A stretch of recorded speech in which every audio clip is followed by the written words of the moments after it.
수십 년 동안 전투기가 하늘을 지배해왔습니다. 지구상에서 가장 뛰어난 조종사들이 조종하는 이 수백만 달러짜리 군사기술의 기적들은 전 세계적으로 공중 우위를 달성하는데 없어서는 안 될 존재였습니다. 하지만 전투기의 시대는 누구도 예상치 못한 속도로 끝을 향해 달려가고 있을지도 모릅니다. 왜냐하면 새로운 무언가가 등장하고 있고 그것이 교전의 규칙을 다시 쓰고 있기 때문입니다. 엑스베트 드론입니다. 엑스베트는 기존 전투기와 동일한 속도, 스텔스, 그리고 첨단 기술을 제공하지만 여기에 더해 수많은 추가적인 이점들도 가지고 있습니다. 조종석이나 조종사가 필요 없다는 점이 필요역입니다. 즉 피로하지 않고 실수하지 않으며 전투의 긴박한 순간에도 인간의 판단, 감정, 반사신경에 의존하지 않고 순식간에 결정을 내릴 수 있습니다. 그래서 세계의 강대국들이 여전히 유인 플랫폼에 수십억 달러를 쏟아다 붓고 있는 동안 엑스베트는 이 모든 것을 구식으로 만들고 완전히 새로운 공중전의 시대를 열 잠재력을 가지고 있습니다. 이것은 매우 야심찬 프로젝트이며 이를 추진하는 쉴드 AI에게는 성공적으로 완수해야 한다는 엄청난 압박이 있습니다. 다행히도 이 회사는 적재적소에 적합한 인재들을 보유하고 있는 것 같습니다. 예를 들어 공동 창립자 중 한 명인 브랜든 쌩은 전직 네이비실이자 수상전 장교로 USS 펄 하버에서 복무한 경력이 있습니다. 그는 인공지능이 해결할 수 있는 문제들을 직접 경험했고 자율기술이 얼마나 많은 생명을 구할 수 있는지 보았으며 그 변화에 직접 참여하고 싶어 했습니다. 한편 이 회사의 항공기 엔지니어링 수석 부사장은 바로 아르마 해리스로 그는 이전에 스페이스X에서 근무하며 스타링크 위성 시스템과 팰컨 9 재사용 우주발사 로켓과 같은 혁신적인 기술 개발팀을 이끌었습니다. 쉴드 AI는 회사 리더들로 이루어진 진정한 드림팀을 구성했을 뿐만 아니라 지금까지 하이브 마인드와 VBAT라는 두 가지 주요 제품을 개발 및 출시하며 강력한 명성을 쌓았습니다. 하이브 마인드는 본질적으로 무인 항공기와 협업 운용을 위해 설계된 AI 파일럿 소프트웨어입니다. 이 소프트웨어는 자율 파일럿처럼 작동하여 전체 드론 군집이 인간 운용자나 어떤 형태의 수동 개입 없이 임무를 수행할 수 있도록 합니다. 한편 VBAT는 첨단 수직 이착륙 VTOL 무인 항공기 UAV로 정보 수집, 감시, 정찰 임무를 위해 설계되었습니다. 첨단 설계이지만 조작은 간단해서 VBAT는 2명으로 구성된 팀이 30분 이내에 조립할 수 있습니다. 독특한 덕트펜 기술 덕분에 이 항공기는 이륙, 호버링, 그리고 고정익 비행으로의 전환이 가능합니다. 또한 고효율 중유 엔진을 탑재해 한 번에 13시간 이상 장시간 비행할 수 있습니다. VBAT는 이미 실전에서 입증된 기체로 미국 해공과 해안경비대 등에서 운용되고 있습니다. 또한 인도와 네덜란드에서도 주문이 들어와 다른 국가들로도 보급되고 있습니다. 이 드론은 높은 평가를 받지만 쉴드 AI는 엑스페트로 더 위대하고 영향력 있는 것을 만들고자 합니다. 이는 앞으로 수세대에 걸쳐 공중전을 혁신할 무기가 될 것입니다. 소개와간의 비밀 유지 끝에 쉴드 AI는 2025년 10월 처음으로 이 플랫폼을 공개했습니다. 해리스는 전쟁터에서 드론의 설계, 주요 특징, 그리고 활용 사례에 대한 질문에 답변했습니다. 그는 즉시 엑스베트 개발 배경을 설명했습니다. 그래서 우리는 오늘날 미국이 직면한 가장 큰 문제, 즉 동등한 경쟁 상대의 부상에 어떻게 대응할 것인가를 해결하려고 접근해왔습니다. 중국이 21세기 군사기술에 더 많은 돈을 쓰고 생산 능력이 우리보다 뛰어나다는 점을 말하는 겁니다. 그리고 그것을 해낼 수 있는 방법은 미국의 근본적인 강점, 즉 혁신입니다. 해리스는 엑스베트가 단순한 항공기가 아니라 태평양 지역의 힘의 균형 자체를 바꾸는 완전히 새로운 무기체계라고 설명을 이어갔습니다. 그 목적과 잠재력을 요약하며 쉴드 AI의 수석 부사장은 이렇게 말했습니다. 이 무기가 하는 일은 기본적으로 F-35나 그에 상응하는 5세대 전투기의 능력을 수직 이착륙이 가능한 플랫폼에 담아내고 5세대 전투기 생애주기 비용의 10분의 1 수준으로 제공합니다. 요약하자면 엑스베트는 미국이 중국의 5세대, 심지어 6세대 항공기에 맞설 수 있도록 해주며 성능은 비슷하지만 가격은 훨씬 저렴합니다. 하지만 그 독특한 이점에 대해 더 깊이 들어가기 전에 엑스베트가 정확히 무엇인지 좀 더 자세히 살펴보겠습니다. 지금까지 공개된 자료에 따르면 엑스베트는 그룹 5 드론, 즉 가장 무거운 그룹에 속하며 무게가 1320파운드 이상입니다. 엑스베트는 39피트 12m 로드, 날개 길이와 26피트 8m드 동체 길이를 가지고 있어 많은 드론들보다 훨씬 크지만 기존의 전투기에 비하면 여전히 상당히 컴팩트한 편입니다. 실제로 쉴드 AI에 따르면 엑스배트 3대를 나란히 놓아도 일반적인 전투기보다 전체 크기가 더 작다고 합니다. 기술적인 측면에서 엑스배트는 V배트가 구축한 기반 위에 만들어졌지만 외형이 크게 다를 뿐만 아니라 훨씬 더 발전된 성능을 갖추고 있습니다. 수직 이착륙 드론으로서 엑스배트는 기존 활주로 없이도 수직으로 이륙하고 착륙할 수 있는 능력을 갖추고 있습니다. 대신에 엑스배트는 상당히 큰 발사 및 회수 차량인 LRB를 사용하여 지상에서 이륙해 불과 몇 분 만에 수천, 심지어 수만 피트 상공까지 날아오를 수 있습니다. 미치에 도달하면 LRB는 수직 자세로 전환되어 엑스배트를 곧장 하늘로 발사합니다. 드론은 애프터버너를 사용해 지상에서 최대한 빠르게 이륙하고 공중으로 올라가기 위해 필요한 추력, 대, 중량비를 제공합니다. 해리스는 초기 발사 과정이 약 25초밖에 걸리지 않는다고 언급했습니다. 그런 다음 충분한 고도에 도달하면 엑스배트는 수평 자세로 전환되어 운용자가 계획한 어떤 임무든 수행할 준비를 마칩니다. 그리고 이 드론은 상당히 오랜 시간 동안 공중에 머물 수 있는 능력을 갖추고 있습니다. 쉴드 AI에 따르면 최대 작전 범위는 2000해리, 즉 2300척마일 또는 3700덤킬로미터가 넘는다고 합니다. 착륙 과정도 마찬가지로 부드럽고 매끄럽게 이루어집니다. 엑스배트는 점차 속도를 줄이며 수직 비행으로 전환한 뒤 신중하고 정밀하게 비행 갑판을 향해 하강합니다. 엑스배트는 다시 한번 LRIB와 접촉하게 되고 이때 고정 시스템이 작동하여 드론을 제자리에 고정시킵니다. 그 후 LRIB는 다시 이동을 시작합니다. 이륙할 때든 공중에 있을 때든 착륙할 때든 엑스배트는 쉴드 AI의 독자적인 하이브마인드 소프트웨어에 의해 조동되고 조종됩니다. 이 소프트웨어가 드론의 AI 두뇌 역할을 하여 가장 복잡한 공중 기동도 수행할 수 있게 해줍니다. 또한 유인 전투기나 다른 드론들과 팀을 이루어 집단 작전도 수행할 수 있습니다. 심지어 기존의 무선 통신이나 GPS 내비게이션이 작동하지 않는 지역에서도 가능합니다. 출력과 속도 면에서 엑스배트는 제너럴 일렉트릭 F110 엔진을 탑재하고 있는데 이는 항공 전문가들에게 놀라운 선택일 수 있습니다. 엑스배트는 최첨단, 거의 미래적인 혁신이지만 FF110 엔진은 사실 1970년대에 개발된 꽤 오래된 엔진입니다. 하지만 쉴드 AI가 이 특정 부품을 선택한 데에는 이유가 있습니다.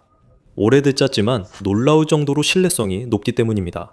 F110 엔진은 지난 50년간 최고의 미국 군용기들, 예를 들어 F-14 톰캣, F-15 스트라이크 이글, F-16 파이팅 펠콘 등에 사용되었습니다. 이 엔진은 전장에서 그 성능을 입증했으며 세계 최고의 전투기들에게 필요한 출력을 제공해왔습니다.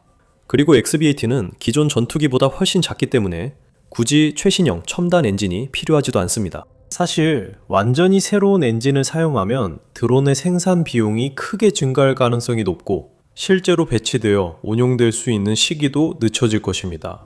FF110 엔진 덕분에 XB-80는 매우 인상적인 속도를 낼 수 있습니다.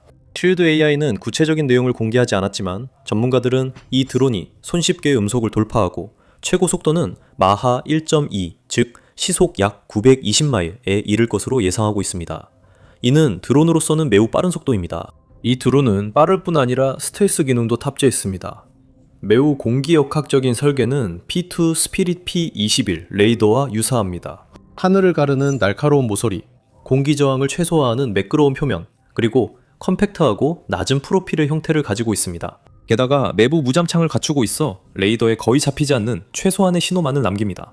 2025년 10월 쉴드 AI는 엑스배트가 약 18개월 동안 개발되어 왔으며 첫 번째 수직 이착륙 VTOL 비행을 준비 중이라고 확인했습니다.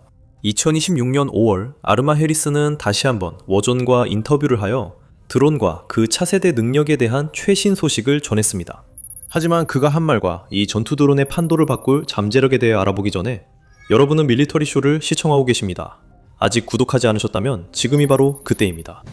인터뷰에서 해리스는 엑스배트의 설계가 미래 군사 응용 분야에서 얼마나 첨단이고 유리한지에 대해 설명했습니다. 예를 들어 해리스는 첵스배트의 공기 역학적 특성을 강조하며 기존 항공기와 비교해 양력 대비 저항 비율이 높게 설계되어 뛰어난 순항 성능을 발휘할 수 있다고 설명했습니다.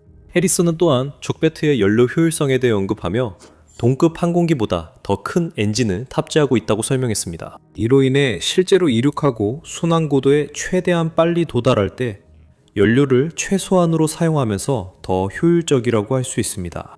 마지막으로, 그리고 아마 가장 중요하게도 그는 엑스베트의 무게에 대해 이야기했습니다. 그는 꼬리 착륙 자세가 수직 이착륙을 수행하는데 가장 효율적인 방법이라고 설명했지만 기존 항공기로는 항상 실현하기 어려웠다고 말했습니다. 그런 이유로 F-35나 해리어와 같은 기존의 많은 VTOL 설계들은 비행으로 전환하기 전에 수평으로 이착륙합니다.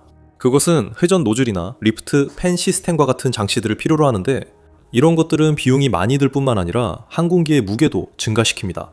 엑스베트는 해리스가 간단한 전형적인 F-16식 추진 체계이라고 부르는 방식을 사용해서 기존과는 매우 다르게 작동합니다. 특수 제작된 LRV와 결합되어 있기 때문에 VTOL에 필요한 많은 시스템과 부품들이 실제로 드론 자체가 아니라 LRV 내부에 들어 있습니다.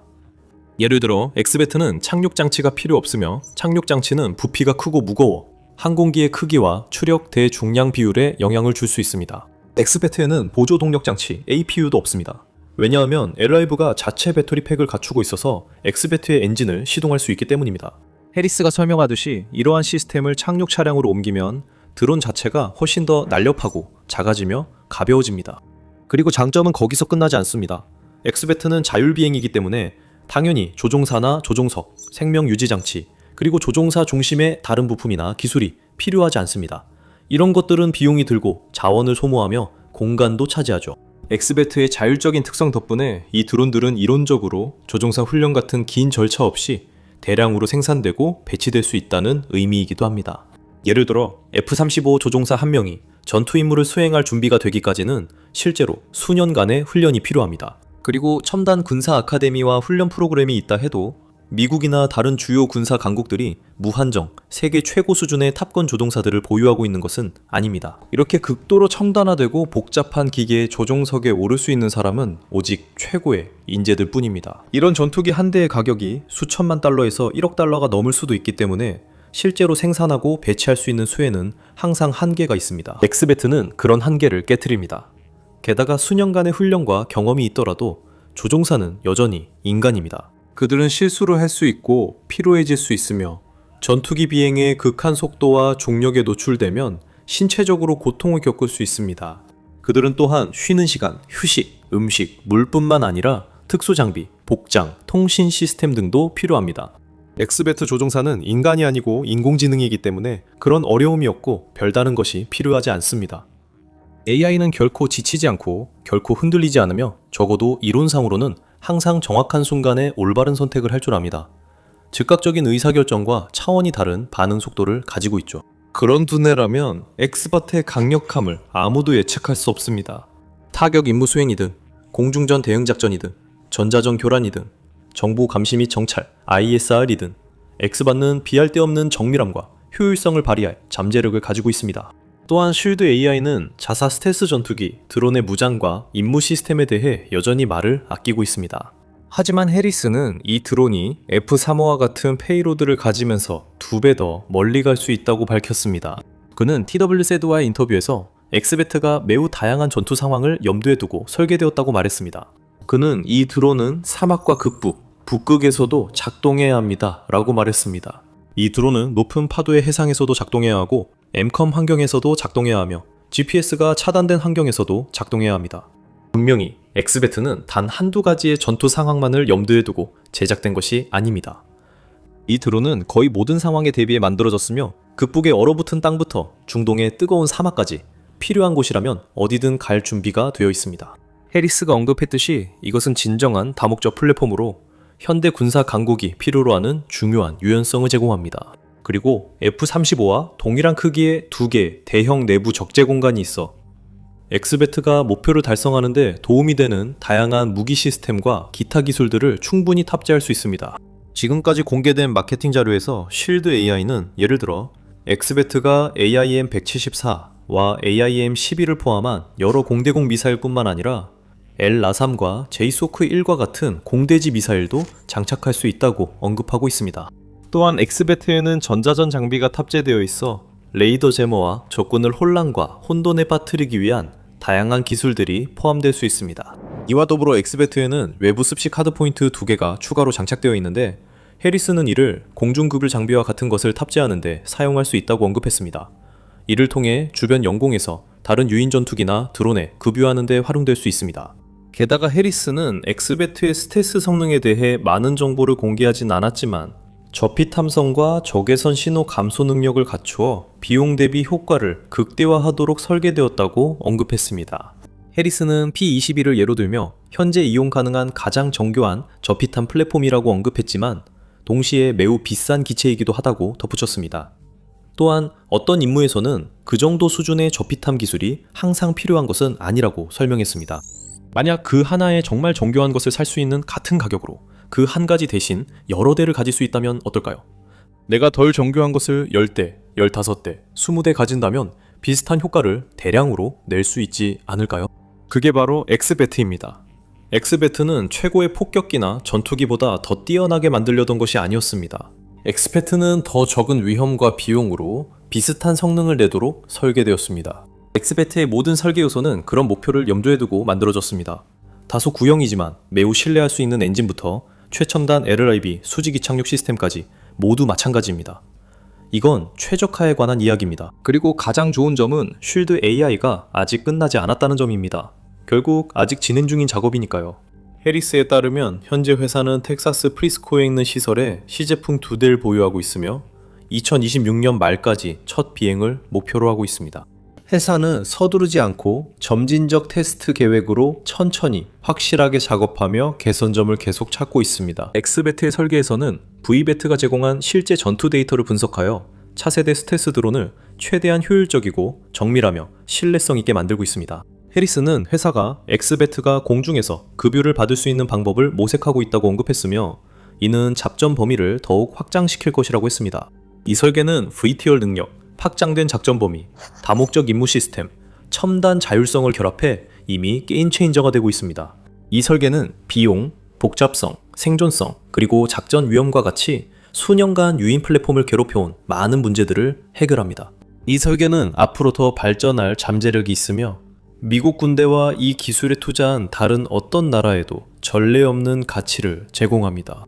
그리고 이것은 시작에 불과합니다. 다른 방산업체들도 제트기 스타일의 드론을 개발하고 있습니다. 그리고 이러한 혁신들이 더 많이 개발되고 배치될수록 전장 하늘이 기존의 조종사와 전투기가 아니라 스텔스 드론과 그들의 인공지능으로 가득 차는 것은 시간 문제일 뿐입니다. 우크라이나가 러시아를 타격할 수 있을 것으로 예상되지 않았습니다. 그의 이른바 특별 군사작전이 몇 주 만에 우크라이나를 점령하는 데 실패한 후에도 푸틴은 모스크바가 항상 안전할 것이라고 확신했습니다. 푸틴은 틀렸습니다. 4년 만에 많은 것이 변했고 우크라이나는 더 발전했습니다.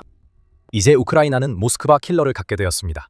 우크라이나가 가진 미국 무기보다 푸틴이 더 두려워할 무기가 곧 투입될 예정입니다. 이 무기는 모스크바를 석기 시대로 돌릴 힘이 있습니다. 크렘린의 기반이 흔들리고 있습니다. 우크라이나가 최신 초강력 무기를 투입하면 크렘린 자체도 남아있지 않을 수 있습니다. 4월 우크라이나 재건을 위한 회의에서 우크라이나의 최신 비장의 무기가 공개되었습니다. 파이어포인트가 또 해냈습니다.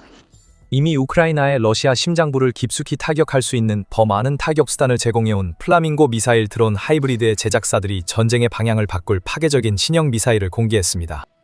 이것은 하이브리드가 아닙니다.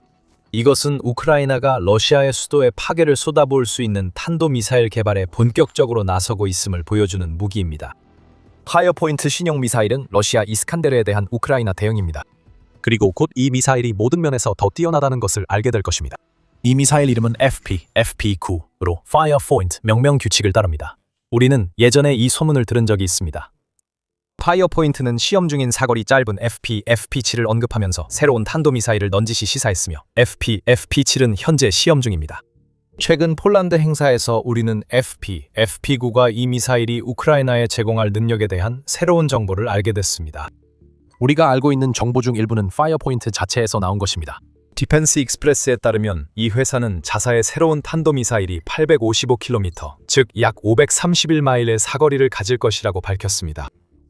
또한 최대 800kg, 즉 약 1763파운드의 재래식 탄두를 탑재할 수 있을 것입니다. 이 수치는 FP-FP9가 러시아 깊숙한 곳까지 타격할 수 있고 우크라이나가 보유한 거의 모든 무기보다 더 강력하게 목표물을 파괴할 수 있음을 보여줍니다. 파이어포인트의 플라밍고를 아는 분들은 사거리는 3배이고 폭발물 탑재량도 수백 킬로그램 더 많다는 걸 아실 겁니다. 그런데도 왜 FP9에 주목해야 할까요? 간단합니다. 플라밍고는 우크라이나판 순항미사일입니다. FP9은 우크라이나의 탄도미사일 분야 진입을 대표하는 무기가 될 것입니다. 이 두 무기는 매우 다른 종류의 무기입니다. FP9은 플라밍고가 꿈꿀 수밖에 없는 속도를 제공할 것이며, 이는 우크라이나가 곧 도입할 무기를 통해 러시아의 방공망을 뚫고 러시아 내부의 목표물을 파괴할 가능성이 더 높아진다는 뜻입니다. FP9에 대한 다른 정보는 파이어포인트가 폴란드에서 공개한 모형 분석에서 나온 것입니다. 과거 전시회에서 파이어포인트는 FP9과 FP7을 시연할 때 동일한 사진을 사용했으며, 이로 인해 FP9, 이 회사가 개발 중인 FP7의 확장형 버전일 것이라는 인상을 주었습니다.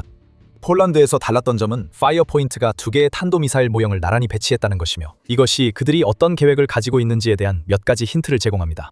모형의 크기를 기준으로 보면 FP9는 약 9.5m 즉 31피트가 조금 넘는 길이가 될 것으로 보이며, 직경은 약 1.1m 즉 3.6피트 정도가 될 것입니다. 그게 전부입니다. 사양만 봐도 FP9이 러시아 이스칸데르 미사일보다 크고 타격력이 더 강함을 알 수 있어 푸틴이 듣기 싫어했을 사실입니다. 이스칸데르는 푸틴 침공 이후 러시아가 우크라이나 도시와 시설 파괴에 사용한 주요 무기입니다. 도로 이동식 지대지 탄도미사일 시스템인 이스칸데르-M은 최대 500km 약 310마일을 이동해 최대 700kg 약 1540파운드가 조금 넘는 재래식 탄두를 운반할 수 있습니다. FP9과 두 구문 모두 가장 뛰어남을 알 수 있습니다. 디펜스 엑스프레스의 추정이 맞다면 FP9는 이스칸데르보다 단순히 더 큽니다. 더 긴 사거리와 더 큰 탄두 중량을 고려하면 당연한 결과입니다. 목표물에 더 큰 폭발력을 가하려면 더 큰 미사일이 필요합니다. 또한 850km는 우크라이나가 도입할 미사일로 모스크바 지역 깊숙숙이 타격하기에 충분한 거리입니다. 푸틴과 측근들도 자신들이 했던 일을 당하게 됐습니다. 우크라이나의 이스칸데르 킬러가 곧 도착하며 상황이 변하기 시작합니다. 이 이야기는 잠시 후 다시 다루겠습니다. FP9가 우크라이나 전력에 언제 공식 편입될지 문제가 있습니다. 파이어포인트는 탄도미사일 개발 진척 상황을 공개하는 데 주저하지 않습니다. 파이어포인트는 FP9가 2026년 여름쯤 우크라이나 군대에서 공식적으로 채택될 것으로 기대하고 있습니다. 공식 채택이 이루어지면 결정적인 전환점이 찾아옵니다. 우크라이나는 새로운 탄도미사일을 공식적으로 도입하기 위해 움직이고 있으며 모든 것이 본격적으로 시작되고 있습니다. 그 단계는 대량 생산을 사실상 확정짓는 것이기 때문에 우리는 우크라이나의 새로운 탄도 위협이 모스크바에 가해지는 데 불과 몇 달밖에 남지 않았을 수도 있습니다. 그리고 그 미사일만 있는 것도 아닙니다. 파이어포인트는 푸틴을 더욱 분노시킬 비장의 무기도 있습니다. 이미 몇 번 언급했던 FP7이 그중 하나입니다. FP9의 설계 기반으로 추정되는 FP7은 또 다른 탄도미사일이지만 파이어포인트 최신 괴물보다 사거리가 짧습니다. 러시아가 S-400 방공 시스템에서 사용하는 미사일에서 영감을 받은 듯하며 확실히 그와 매우 흡사한 모습을 하고 있는 FP7은 2025년 11월에 처음 언급되었습니다. 파이어포인트는 당시 러시아의 48N6 방공 미사일을 외형 설계의 기반으로 사용할 것이라고 밝혔습니다. 유사점은 거기서 끝납니다. 우크라이나의 독창성은 구형 러시아 미사일이 제공할 수 있는 어떤 것보다도 앞설 것입니다. 파이어포인트에 따르면 FP7의 소재, 내부 구조, 유도 시스템은 모두 우크라이나에서 설계됐습니다. 이 미사일은 FP9의 중거리 옵션과 함께 우크라이나의 단거리 탄도미사일 옵션을 제공하기 위해 제작됩니다. FP7은 약 200km, 즉 약 124마일 거리의 지상 타격을 위해 설계되었습니다. 이는 우크라이나 점령지에 있는 러시아 목표물이나 국경 지역의 목표물을 타격하는 데 이상적입니다. 이 미사일의 외형은 48N62와 겉모습만 비슷할 뿐입니다. 파이어포인트는 FP7 제작의 복합 소재를 사용해 무게를 줄이고 사거리를 늘렸다고 밝혔습니다. 일부는 왜 파이어포인트 FP7에 러시아 방공 미사일 디자인을 썼는지 궁금해할 수 있습니다. 회사 측은 시간 절약을 위해 이렇게 했으며 덕분에 FP7과 더 큰 FP9가 더 빨리 시험 단계로 넘어갈 수 있었다고 합니다. 효과가 있었던 것 같습니다. FP7은 2월부터 실사격 테스트를 진행했으며 정상 작동하는 영상도 있습니다. FP9 이 여름까지 정식 채택된다면 FP7도 비슷한 시기에 우크라이나 전력에 편입될 것으로 보입니다. 푸틴은 자신이 침공을 시작한 이후 우크라이나가 받은 미국 무기들보다 이 두 개의 탄도미사일을 훨씬 더 두려워하고 있습니다. 우크라이나는 에타캄스 탄도미사일을 보유하지만 이 시스템에는 몇 가지 문제가 있습니다. 2025년 여름 미 국방부가 에타카메스 사용을 제한하는 새로운 승인 시스템을 도입해 우크라이나의 러시아 목표물 공격을 사실상 금지했습니다. 그 금지는 이후 해제된 듯합니다. 우크라이나가 2025년 후반 여러 차례 에타캄스로 공격했기 때문입니다. 금지 조치만 봐도 ATACMS가 조건부 미사일임을 알 수 있습니다. 우크라이나는 미국 허가 시에만 사용할 수 있습니다.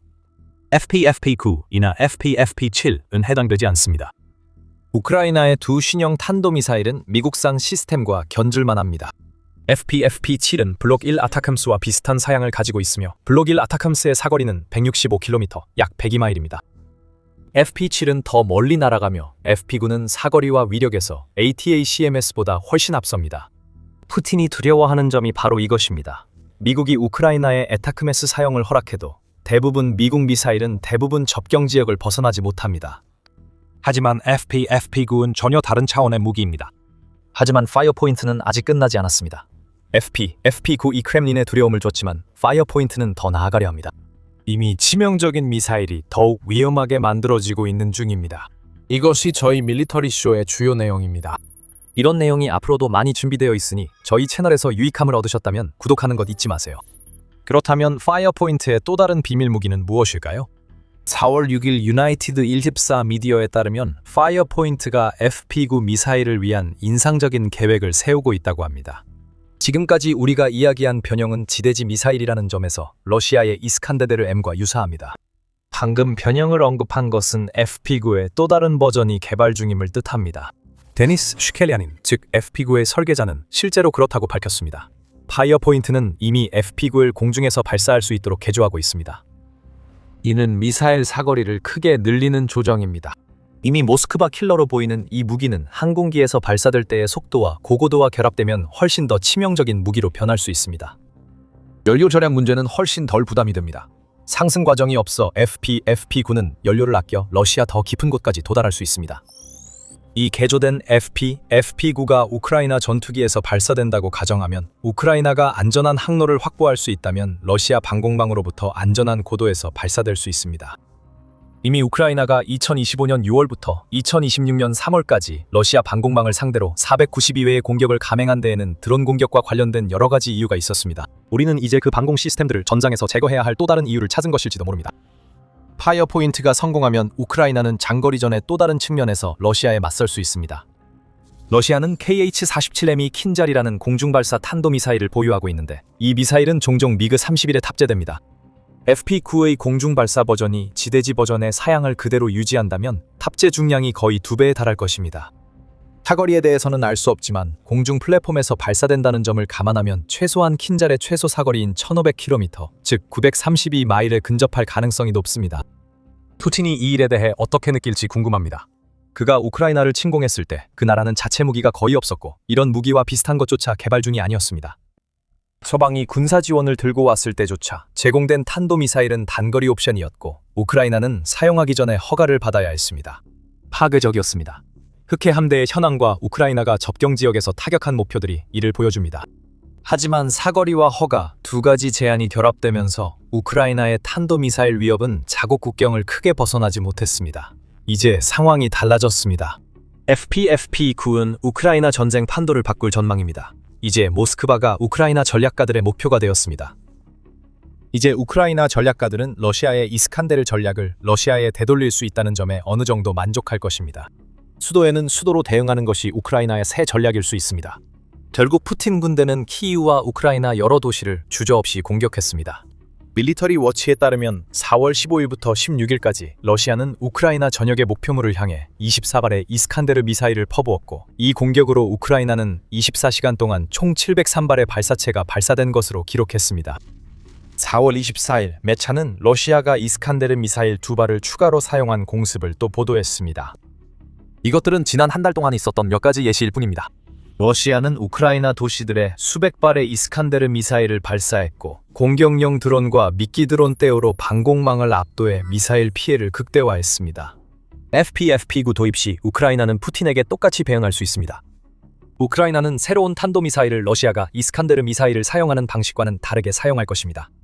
푸틴은 공포 조성에 집중하며 이를 위해 어떤 공격도 서슴지 않습니다. 그 때문에 푸틴은 우크라이나 민간인들을 죽이는데도 주저하지 않습니다. 러시아의 공격으로 최소 15,578명이 사망하고 43,352명이 부상당했습니다. 우크라이나는 훨씬 더 전략적으로 행동하고 있습니다. 우크라이나는 FPFP-9로 모스크바 지역을 파격할 수 있으나 주로 군사 목표나 러시아 권력 중심을 겨냥할 것입니다. 크렘린궁은 모스크바 중심에 있으며 FPFP-9의 주요 표적입니다. 아무리 요새화되어 있다고 해도 이곳은 러시아 정부가 운영되는 곳이며 푸틴이 대부분의 시간을 보내는 곳으로 알려져 있습니다. 꼭 그렇진 않지만 그건 나중에 말씀드릴게요. 우크라이나 신형 탄도미사일의 또 다른 목표는 모스크바 정유소입니다. 가즈폼이 운영하는 이 정유소는 모스크바 전역에 차량 연료를 공급하는 주요 공급처입니다. 우크라이나가 민간인 피해 없이 푸틴이 시작한 전쟁의 여파를 러시아 수도에도 되돌리고 싶다면 정유소 파괴가 효과적일 것입니다. 푸틴은 모스크바 시민들이 우크라이나 침공의 피해를 겪지 않도록 보호하려 했습니다. 러시아 수도에서 연료가 떨어지면 푸틴은 큰 불만을 감수해야 할 것입니다. 하지만 FPFP-9의 중요성은 우크라이나가 무엇을 타격하느냐보다는 모스크바를 탄도미사일로 공격할 수 있는 능력에 더 관련이 있을 수 있습니다. 우크라이나는 과거에도 모스크바 지역을 여러 번 공격했습니다. 2023년 5월 드론을 처음 보냈을 때 BBC는 이를 푸틴의 굴욕이라 했습니다. 2년 후 우크라이나는 그때까지 최대 규모의 드론 공격을 모스크바를 향해 감행했고 러시아 국방부는 24시간 동안 모스크바 지역에서 드론 91대를 격추했다고 발표했습니다. 이것이 핵심입니다. 드론 공격이었고 FPFP-9는 우크라이나의 크렘린을 위협할 더 많은 선택지를 줍니다. 미사일을 실제로 발사하지 않아도 위협이 됩니다. 이제 모스크바로 향하는 드론 군집은 러시아가 대응하게 만들 것입니다. FPFP-9와 함께 올 수도 있다는 식입니다. 러시아도 우크라이나를 향한 미사일 접근을 숨기려 드론 군집 전술을 써왔습니다. 러시아는 그 전략이 자신들에게도 쓰일 수 있음을 알고 있습니다. 현재 우크라이나가 러시아로 보내는 드론 수가 러시아가 우크라이나로 보내는 것과 비슷하거나 더 많기 때문입니다. 우크라이나가 공격 수위를 높인다면 블라디미르 푸틴이 예상치 못한 위협에 모스크바 방공망이 어떻게 대응할지 지켜보는 것도 흥미로울 것입니다. 크렘린이 실제로 표적이 된다고 가정해봅시다. 만약 그렇게 된다면 블라디미르 푸틴은 이미 하고 있는 것보다 더 큰 잠적을 하게 될 것입니다. 크렘린은 러시아 대통령의 공식 거처이자 그가 하는 모든 일에 신경 중추로 여겨줍니다. 하지만 블라디미르 푸틴은 크렘린에 오래 머무르지 않습니다. 에픽 퓨리 작전 초기에 블라디미르 푸틴이 크렘린에 나타나지 않았다는 보도가 있었는데 이는 미국이 과거 이란 최고 지도자 알리 하메네이에게 했던 일을 자신에게도 할까 두려웠기 때문으로 보입니다. 블라디미르 푸틴은 미국의 벙커버스터 위험이 있을 때 크렘린 근처를 피하려 했습니다. 이제 우크라이나가 크렘린을 타격할 수 있는 자체 탄도미사일을 곧 갖추게 될 상황에서 블라디미르 푸틴은 어떻게 반응할까요? 블라디미르 푸틴은 권력 중심에서 최대한 멀어지려 할 것입니다. 그는 원래도 그렇게 합니다. 라디오 프리 유럽 라디오 리버티가 2025년 11월에 밝힌 바에 따르면 블라디미르 푸틴은 자신의 위치를 숨기기 위해 거의 똑같은 사무실 세 곳을 지었습니다. 그는 크렘린궁에서 보내야 할 시간만큼 머무르지 않습니다. 그래서 그는 우크라이나의 크렘린 킬러를 피할 수 있기를 바랄 것이고 어쩌면 실제로 피할 수도 있습니다. 어쩌면 우크라이나가 FPFP-9를 사용해 크렘린궁을 파괴할 수 있을지도 모르지만 그때 푸틴은 그곳에 없을 것입니다. 그렇다면 러시아의 지도자는 어떻게 될까요? 그는 우크라이나가 러시아의 수도 한복판에서 해낸 일을 어떻게 해명할 수 있을까요? 러시아의 핵심 권력 중심지여야 할 곳 근처에도 가지 않았던 것에 대해 그는 어떤 변명을 내놓을까요? FPFP-9로 우크라이나는 푸틴의 강한 지도자 이미지를 영원히 무너뜨릴 기회를 얻었습니다. 푸틴이 권력을 유지하는 데 의존하는 단 하나의 것은 FPFP-9가 러시아 내 중요한 목표물에 직격하는 순간 무너질 수 있습니다. 한상이 산산조각 났습니다. 블라디미르 푸틴은 우크라이나가 러시아를 절대 공격하지 못할 거라고 생각했습니다. 그는 틀렸습니다. 블라디미르 푸틴은 우크라이나가 자체적으로 탄도미사일을 개발할 수 있을 리가 없다고 생각했습니다. 하지만 FP9과 FP7 모두가 그의 생각이 틀렸음을 증명하고 있습니다. 러시아 대통령은 우크라이나가 드론보다 강한 무기로 모스크바를 공격하지 않길 바랍니다. FP9이 도착하면 우크라이나가 그 환상을 깰지 지켜봐야 합니다. 사실 러시아는 새로운 탄도미사일 등장 전에도 우크라이나 국내 무기 업체들로 충분히 걱정거리가 많았습니다.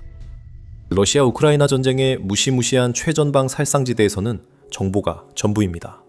적의 위치와 움직임에 대해 더 많이 알수록 더 큰 힘을 가질 수 있습니다. 실제로 그 정보를 얻는 것이 가장 어려운 부분입니다.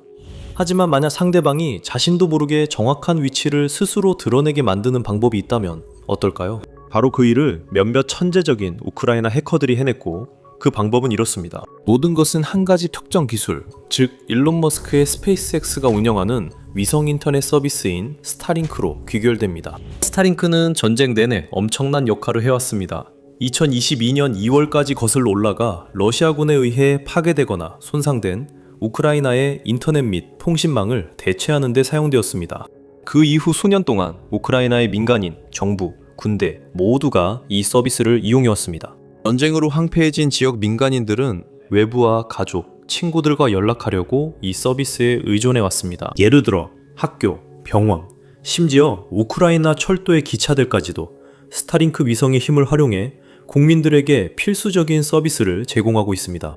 한편 일론 머스크와 스페이스X 사장 그윈 샤델의 항의에도 불구하고 우크라이나 방위군 역시 스타링크의 기능을 활용해 영토를 방어하고 침입자들에게 반격을 가하는 방법을 찾아냈습니다.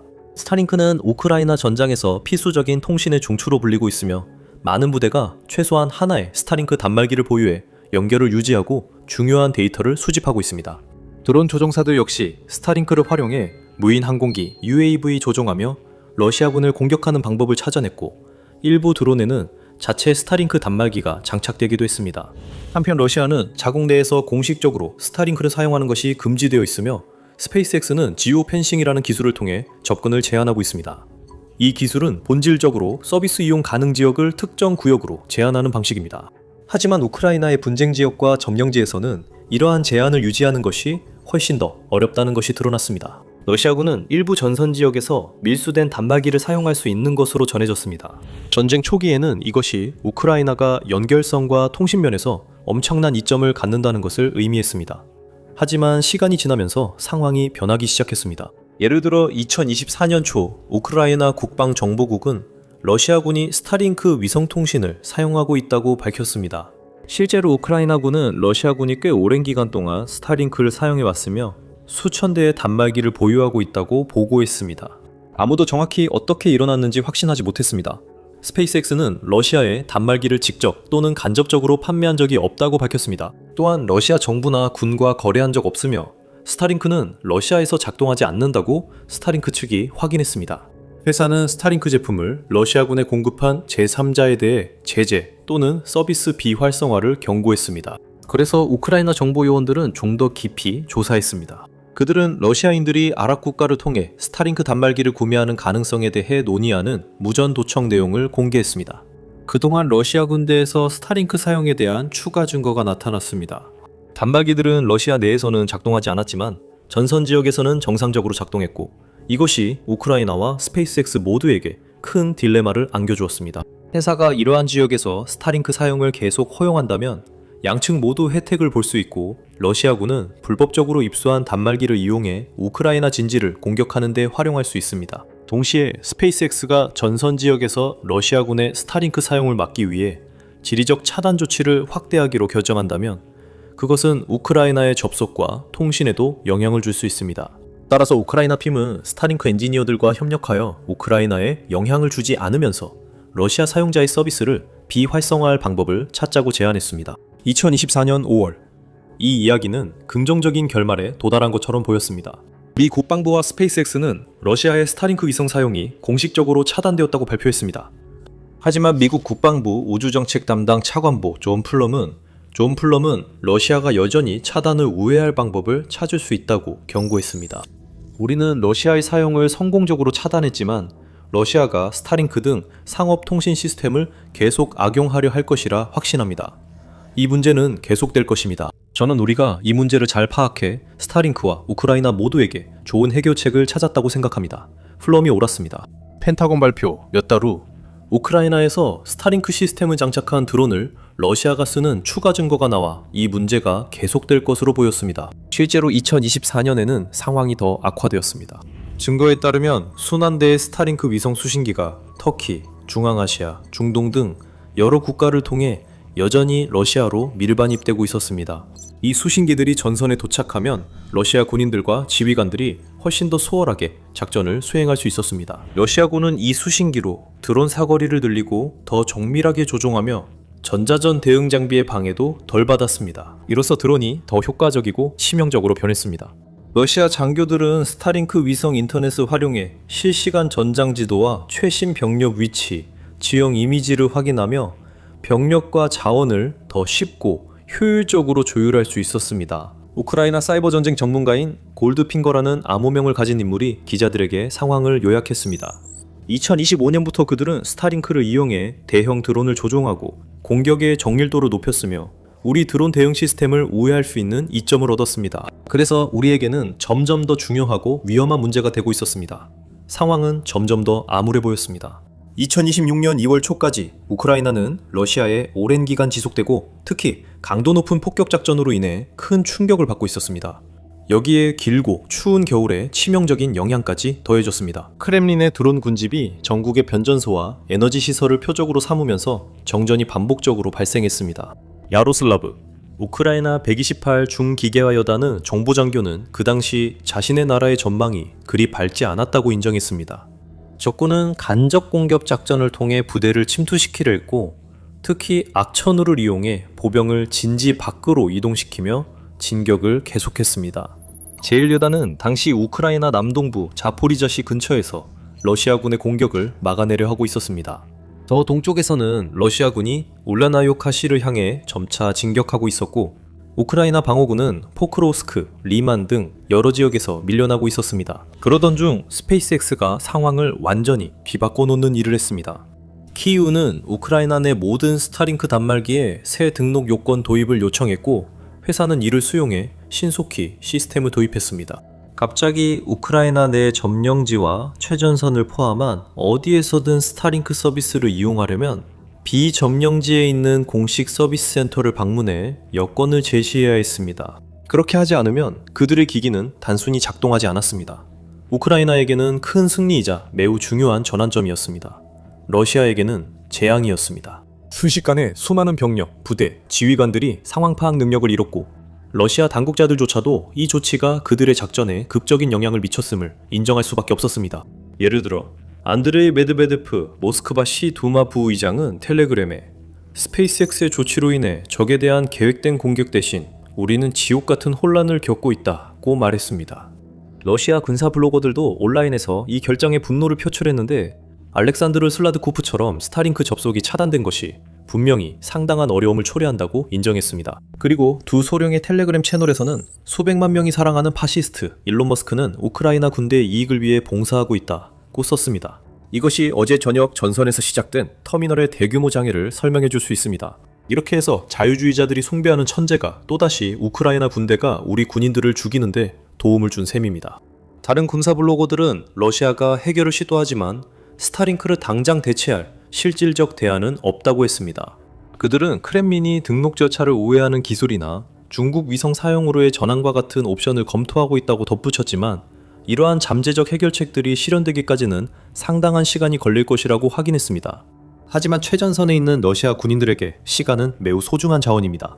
그들 대부분은 살상구역에서 며칠밖에 버티지 못하고 부상을 입거나 더 심한 일을 당하며 당국이 이 문제를 해결할 방법을 찾을 때까지 기다릴 여유가 없습니다. 그래서 그들은 절박해졌고 우크라이나 해커 집단이 그 절박함을 완전히 이용했습니다. 이제 잠깐 옆길로 새자면 이것이 더 밀리터리 쇼를 만드는 이유입니다. 권력의 실제 움직임을 설명합니다. 처음 오셨다면 구독하고 다음 이야기도 확인하세요. 일부 러시아인들은 스타링크를 다시 쓰려면 단말기 등록 방법을 찾아야 한다는 걸 알게 됐습니다. 그들은 직접 할 수 없었습니다. 그렇게 하려면 우크라이나 영토 깊숙이 들어가서 어떻게든 우크라이나 여권을 얻어야 했기 때문입니다. 그것은 너무 위험한 일이었습니다.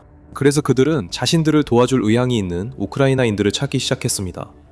그들은 단말기를 대신 등록해주고 통신을 복구해줄 사람에게 큰 돈을 제안했습니다. 절박한 선택이었지만 현장에 있는 병사들에게는 그것이 남은 유일한 선택지였습니다. 하지만 그들이 몰랐던 것은 그들의 요청이 우크라이나 사이버 전쟁 전문가 팀인 256 사이버 공격사단의 주목을 받았다는 사실이었습니다. 이 부대는 전투에서 부상을 입었지만 해커로서 디지털 영역에서 조국에 계속 봉사하기로 결심한 전직 군인 골드핑거가 직접 이끌었습니다. 이 부대는 이것이 전쟁의 흐름을 바꾸고 수많은 생명을 구할 수 있는 러시아군을 위한 함정을 놓을 기회임을 감지했습니다. 그들은 사이버 범죄자 집단으로 위장하기로 결정하고 절박한 러시아군에게 접근하기 시작했습니다. 우크라이나에서 스타링크 수신기를 등록해주는 대가로 암호화폐 지불을 요구한 것입니다. 누군가 미끼를 물자 사기가 시작되었습니다. 우크라이나 해커들은 피해자들을 점점 더 깊은 함정으로 유인했습니다. 처음에는 기기의 일련 번호와 같은 평범한 정보를 요구했습니다. 이 모든 것은 러시아인들에게는 정상적이고 특별히 위험해 보이지 않았습니다. 그래서 그들은 계속해서 자신의 정보를 제출했습니다. 그러자 해커들은 추가 정보를 요구하며 더 나아갔습니다. 결국 해커들이 러시아인들로부터 실제로 서비스에 대한 대금을 받은 후 그들은 계획의 마지막 단계로 넘어가 군인들에게 정확한 GPS 좌표를 요청했습니다. 이때 많은 러시아 군인들은 이미 그 제한에 완전히 넘어간 상태였습니다. 그들은 이미 돈을 지불했고 많은 정보를 넘겨준 상태였기 때문에 요청에 순순히 응하며 자신의 위치에 대한 정확한 정보를 자발적으로 제공했습니다. 그 다음부터 해커들이 해야 할 일은 그 정보를 최전선에서 싸우고 있는 우크라이나 군 부대에 전달하는 것뿐이었고, 그러면 우크라이나 군은 쉽게 몰래 접근해 러시아군을 파괴할 수 있었습니다. 이것은 터무니없는 속임수이지만 효과가 있습니다. 256사단은 2600명 이상의 러시아군이 이 함정에 빠져 자신의 위치를 노출했다고 보고했습니다. 이로 인해 우크라이나군은 러시아 지휘소, 드론 조종사 위치, 병력 집결지, 그리고 본부의 정확한 좌표를 알아낼 수 있었습니다. 탐사기자 막심 터커는 이 천재적인 우크라이나 해커들에 관한 다큐멘터리를 제작한 바 있는데, 타임스 라디오 프론트라인 팟캐스트 에피소드에서 이들의 사기가 어떻게 작동하는지에 대한 추가 정보를 제공했습니다. 그는 이 팀이 단 6명으로 구성되어 있지만 대부분의 작업을 대신해주는 AI 챗봇을 설계해 러시아인들에게 접근하고 그들의 정보를 하나씩 수집할 수 있었다고 설명했습니다. 이 덕분에 그들은 소규모 그룹임에도 많은 적을 표적으로 삼을 수 있습니다. 그는 해커들이 다양한 사이버 기술을 사용해 러시아 이메일 계정을 해킹하거나 AI로 생성된 가짜 여성 프로필을 이용해 러시아 전방부대 병사들과 대화하며 그들의 위치와 이동에 대한 중요한 정보를 알아내도록 설득하는 등 다른 방식으로도 활동하고 있다고 덧붙였습니다. 이 모든 것은 우크라이나 정보 데이터베이스 구축과 전장 상황 파악에 도움이 됩니다. 해커들이 중요한 정보를 알아내는 즉시 그들은 이를 군 지휘센터에 전달합니다. 터커는 골드핑거 본인에게서 지휘소로 온 전화를 촬영했는데 그 전화는 러시아 군인이 근처에 숨어 있음을 알렸습니다. 그는 우크라이나 팀이 이런 정보를 받았을 때 즉시 드론을 보내거나 검증 없이 그 지역을 폭격하지 않는다고 설명합니다. 그들은 민간인에게 해를 끼치거나 자원을 낭비하는 위험을 감수하고 싶지 않기 때문에 먼저 감시를 통해 러시아군이 실제로 그곳에 있는지 확인한 후 다음 단계를 계획합니다. 타임즈 기사에서 터커는 128중 기계화여단의 야로슬라브가 256사단으로부터 좌표를 받은 사례를 인용합니다. 그리고 그 좌표를 정찰 영상에 대입하여 러시아군이 주둔하고 있다고 여겨지는 정확한 지역을 확대해 살펴봅니다. 그는 곧 적군의 흔적, 즉 신선한 발자국과 은신처를 위장한 나뭇가지 더미 등 명백한 징후를 발견합니다. 야로슬라브가 정보를 확인한 후 그는 좌표를 다음 단계인 우크라이나 드론 조종사들에게 전달했고 그들은 곧바로 은신처에 정밀 타격을 가했습니다. 야로슬라브와 그의 동료 장교들은 실시간 영상을 지켜보며 카미카제 드론이 건물 지붕에 충돌해 내부에 모여있던 러시아군 위로 은신처 전체가 무너지는 장면을 목격했습니다. 충돌 직전 드론의 카메라는 건물 지붕 위에 있는 위성 접시를 포착합니다. 이 접시는 하늘이 아니라 근처 마을을 향해 있었습니다. 이건 역시 전선 곳곳에서 흔히 볼 수 있는 광경이 되었습니다. 스페이스X가 스타링크 서비스를 중단하자 러시아군은 위성 접시를 이용해 부대 간에 와이파이 브리지를 만들어 통신할 수 있도록 했습니다. 한편으로는 문제를 우회하는 혁신적인 방법이지만 다른 한편으로는 우크라이나가 러시아군의 위치를 파악하기 더 쉽게 만들어줍니다. 그들은 단순히 위성 접시를 찾아서 어느 방향을 향하고 있는지 확인하고 그 선을 따라가면 더 많은 병력을 찾을 수 있습니다. 야로우는 자신들의 위치 정보가 해커들에게 넘어간 뒤에도 많은 러시아군이 적어도 한동안 같은 곳에 남아 우크라이나가 그들을 찾아내 제거할 시간을 벌었다고 덧붙였습니다. 이런 현상에는 몇 가지 설명이 있습니다. 예를 들면 일부 러시아 군인은 자신들이 속았다는 것도 모를 만큼 매우 어리석을 수 있습니다. 또는 그들이 사기를 당하고 있다는 사실을 알면서도 상관이나 동료들에게 인정하기가 두려워서 침묵을 지키고 그 실수가 치명적으로 이어지지 않기를 바랄 수도 있습니다. 어떤 경우에는 러시아인들이 이동하고 싶어도 그렇게 할 수 없는 상황일 수 있습니다. 그들이 위치한 곳이 너무 위험해서 우크라이나 드론이 머리 위를 맴돌며 움직임의 흔적을 샅샅이 찾고 있기 때문입니다. 결과적으로 이들 병사들 중 많은 이들이 자신의 순진함 때문에 전멸당하고 있으며 이로 인해 우크라이나 드론 조종사들의 임무가 훨씬 쉬워졌습니다. 척후가 만났던 카테리나처럼 당시 23세였고 임신 4개월이었던 조종사들도 있습니다. 그녀는 전쟁 첫 해에 자신의 마을에서 러시아 점령군이 저지른 참혹한 광병을 목격한 후 군복무에 지원하기로 결심했습니다. 마을 사람들은 정년 기간 고통을 겪었고 일부 남성은 포로가 되었으며 한 명은 고문 끝에 사망했습니다. 그들은 사람들이 숨어있던 지하실에 수류탄을 던졌고 사람들은 너무 두려워서 나오지 못했습니다. 그 결과 몇몇 사람들은 목숨을 잃었습니다. 이제 그녀는 해커들이 얻은 정보를 이용해 러시아군을 제거하는 수많은 드론 조종사 중 한 명이 되었습니다. 그녀는 적의 진격을 늦추고 군사력을 공격할 때마다 약화시키고 있습니다. 저는 그들이 여기서 저지른 모든 일과 지금도 하고 있는 일에 대해 복수심이 끓어오릅니다. 저는 제 자매와 형제들, 어린 조카들과 러시아 침략으로 고통받는 우크라이나의 모든 아이들을 지키고 있습니다. 또한 제 아이들이 평화롭게 살 수 있도록 이 일을 합니다. 그렇다면 이 방법이 얼마나 효과적이었나요? 터커는 이 작전으로 인한 러시아군의 정확한 사상자 수를 계산하는 것은 불가능하다고 인정하지만 우크라이나 최전선의 전투원들은 분명히 그 효과를 체감하고 있습니다. 그들은 스타링크 단말기가 차단되고 해킹이 시작된 이후로 러시아군의 우크라이나 방어선에 대한 공격이 무려 45%나 감소했다고 밝혔습니다. 터커는 그 결과 수많은 생명이 구해졌다고 보며 전선의 다른 지역에 있는 사이버 여단들도 256사단으로부터 많은 것을 배웠다고 말합니다. 일부는 심지어 그들의 방식을 모방하기 시작해 더 많은 스타링크 데이터를 수집하고 적에게 훨씬 더 치명적인 공격을 가하고 있습니다. 이 방법이 계속 통할 가능성은 낮습니다. 러시아군도 결국 상황을 알게 되고 점점 미치 정보를 주려는 병사들이 줄어들 것입니다. 하지만 우크라이나 해커들은 끈질깁니다. 그들은 이미 적을 방심하게 만들기 위한 새로운 속임수와 기술을 개발하고 있으며 AI 페르소나나 AI 설계 해킹 도구와 같은 인공지능 기술에 점점 더 많이 의존해 작전을 강화하고 있습니다. 이 덕분에 그들은 크렘린 관리들과 모스크바 사업가들의 이메일을 해킹할 수 있었고 이후 장거리 미사일로 타격된 러시아 무기 공장의 기밀 위치도 밝혀냈습니다. 요약하자면 이 사이버 팀들이 비록 전선에서 소총을 쏘거나 포격을 지휘하지는 않지만 여전히 이 전쟁에 엄청난 영향을 미치고 있습니다. 혁신적이고 창의적인 사고방식을 활용해 크렘린 진영에 혼란과 혼동, 붕괴를 퍼뜨리고 있습니다. M777 곡사포는 크고 무거운 포병 장비로 무게가 4톤이 넘습니다. 엔진도 없고 장갑도 없으며 첨단 조준 및 사격 통제 시스템이 도입되었음에도 불구하고 여전히 매우 전통적인 군사 장비입니다. 그래서 이론상으로는 M777 곡사포는 첨단 무인 항공기와 최첨단 무기 체계가 지배하는 러시아 우크라이나 전쟁에서 상대적으로 쓸모없어 보여야 합니다. 결국 카미카제 드론들이 하늘을 뒤덮고 있기 때문에 러시아는 적의 포병을 손쉽게 찾아내어 파괴하는데 별다른 어려움이 없어야 합니다. 하지만 우크라이나는 투지와 혁신 그리고 지능적인 적응을 통해 이 겉보기에는 쓸모없어 보이는 무기를 자신들의 전력에 없어서는 안 돼 치명적인 자산으로 만들었습니다. 그것이 어떻게 가능했는지 보기 전에 문제의 무기를 더 알아보겠습니다.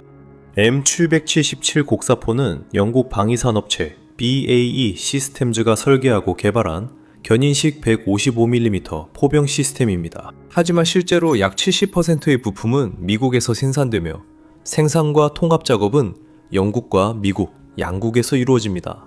최초의 M777은 2000년대 초반에 생산 라인에서 출고되었으며 이후 미국, 호주, 캐나다, 콜롬비아, 인도, 사우디아라비아, 우크라이나의 지상군에 도입되었습니다. M777은 아프가니스탄 전쟁에서 처음으로 실전에 투입되었습니다. 이 포는 이라크 전쟁, 시리아 내전, 예멘 내전, 그리고 현재의 러시아 우크라이나 전쟁에서도 사용되었습니다. 이 포는 여러 차례에 걸쳐 엄청난 효과를 입증해왔습니다. 그리고 M777의 기술 사양을 살펴보면 그 이유를 쉽게 알 수 있습니다.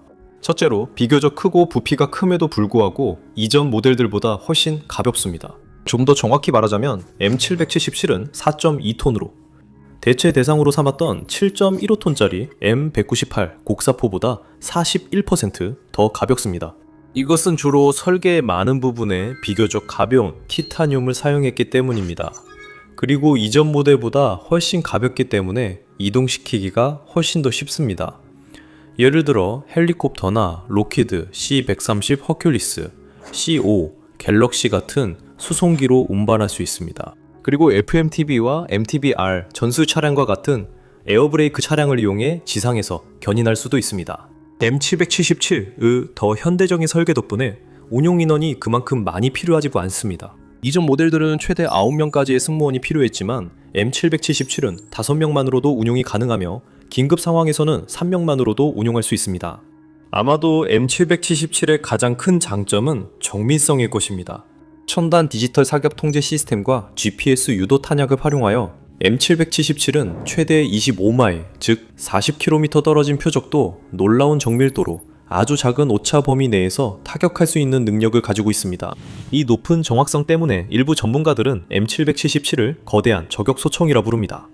대부분의 곡사포보다 먼 거리에서 표적을 더 효율적으로 제거할 수 있기 때문입니다. 그리고 M777의 다재다능함도 있습니다. M777은 다양한 탄약을 발사할 수 있습니다. 여기에는 M982 스마트 포탄도 포함되어 있는데 이 포탄은 최대 24km, 즉 15마일 떨어진 거리에서도 목표 지점에서 10m, 약 33피트 이내에 명중할 수 있습니다. 또한 M549A1 로켓 보조탄, 보포스 유도 집소포탄, M1128 베이스 블리드탄, 그리고 장거리 XM113 탄약 등도 발사할 수 있습니다. 전쟁이 시작된 지 불과 몇 달 만인 2022년 4월, 우크라이나는 미국으로부터 90문의 M777 시스템을 대량으로 지원받았고 추가로 캐나다와 호주에서도 지원을 받았습니다. 몇 달, 몇 년 동안 더 많은 장비가 도착했습니다. 그리고 미국은 일반 탄약뿐만 아니라 M718 원격 대전차 지뢰와 같은 특수포탄을 포함해 수백만 발의 포탄도 지원했습니다. 램은 내부에 대전차 지뢰가 들어있는 일종의 포탄입니다. 우크라이나 군인들이 이 시스템을 배우는 과정에서 초기에 시행착오가 있었지만 곧 매우 효과적인 것으로 입증되었습니다. 실제로 2024년 초까지 M777은 이 분쟁에서 아마도 가장 결정적인 무기로 분류되고 있었습니다. 당시 포병은 전장에서 가장 큰 피해를 입히는 무기였으며 양측 사상자의 약 80%를 차지하고 있었습니다. 2024년 2월 추정치에 따르면 포병 시스템이 총 약 40만 명의 병력을 직접 사살하거나 부상시킨 것으로 나타났습니다. 그리고 프랑스의 세저르 155mm 자주곡사포, 미국의 M142 고기동 포병 로켓 시스템 하이마르스, M109 팔라딘 자주포 등 수많은 서방 무기 체계를 보유하고 있음에도 불구하고 M777은 우크라이나 포병부대들 사이에서 아마도 가장 높이 평가받는 무기였습니다. 왜냐하면 이 무기는 다루기 쉽고 매우 정밀하며 신뢰성이 높아서 여러 번 그 가치를 입증했기 때문입니다. 예를 들어 2023년 2월에 크렘린 측 병력은 도네츠크 지역의 작은 마을인 부울레다르를 점령하기 위해 공격적으로 진격하고 있었습니다. 엄청난 수의 러시아 군대와 바그너 그룹 용병들이 그 지역을 습격했습니다. 그리고 한 번의 공격에서는 탱크, 보병 전투 차량, 장갑차로 이루어진 대규모 기계화 부대가 병목 지점을 돌파하려고 시도했습니다. M777은 그들을 너무나 손쉽게 하나씩 격파했습니다. 우크라이나는 미국산 M718 램포탄을 사용해 탱크와 장갑차를 손쉽게 격파하며 짧은 시간 안에 30대가 넘는 중화기 시스템이 파괴되었습니다. 다른 전선 지역에서도 비슷한 이야기가 셀 수 없이 많았지만 시간이 지나면서 전쟁은 매우 다른 방향으로 흘러가기 시작했고 많은 전문가들은 M777의 앞날을 우려하기 시작했습니다. 러시아는 기존의 지상전 전술과 기계화 돌격에 훨씬 덜 의존하게 되었고 대신 이전보다 훨씬 더 많은 수의 무인 항공기 UAV인이 하기 시작했습니다. 우크라이나 역시 느리지만 확실하게 이러한 전쟁 양식으로 전환해 나갔고 적의 공격에 대응하기 위해 자체 드론 무기를 개발하고 배치하기 시작했습니다. 그리고 실제로 수천 대의 드론이 언제든지 전선 상공을 날아다니면서 크고 무거운 중화기 시스템들은 갑자기 지도에서 사라지기만을 기다리는 거대한 표적처럼 보이기 시작했습니다. 우크라이나는 더 이상 원하는 곳 어디에나 M777을 배치하고 적의 돌격 부대를 마음껏 포격할 수 없게 되었습니다. 대신 우크라이나는 항상 위에서 오는 위협을 경계해야 했고 러시아의 샤헤드 드론과 다른 폭발물을 탑재한 무인기의 독특한 윙윙거리는 소리에 끊임없이 귀를 기울여야 했습니다. 왜냐하면 M777은 분명히 상당한 피해를 입힐 수 있는 능력이 있지만 반대로 많은 피해를 견디도록 만들어진 무기는 아니기 때문입니다. 예를 들어 이 무기는 자체 장갑이나 다른 보호장치가 없어서 드론 한 대가 적절한 위치를 타격하면 곡사포 전체가 일시적으로든 최악의 경우 영구적으로든 작동 불능 상태에 빠질 수 있습니다. 많은 군사 분석가들이 분쟁이 점점 더 드론 전쟁 단계로 접어들수록 M777이 결국 쓸모없게 될 것이라고 믿었던 것은 놀라운 일이 아닙니다. 하지만 그런 일은 일어나지 않았습니다. 2026년인 지금도 우크라이나 포병 부대는 여전히 777을 정기적으로 사용하고 있습니다. 그들은 여전히 M777을 자신들이 사용할 수 있는 가장 중요한 자산 중 하나로 평가하고 있습니다. 한 포병 부대인 제1독립돌격연대는 만약 M777이 없었다면 오늘날 우크라이나의 입지는 훨씬 약해졌을 것이라고 공개적으로 인정했습니다.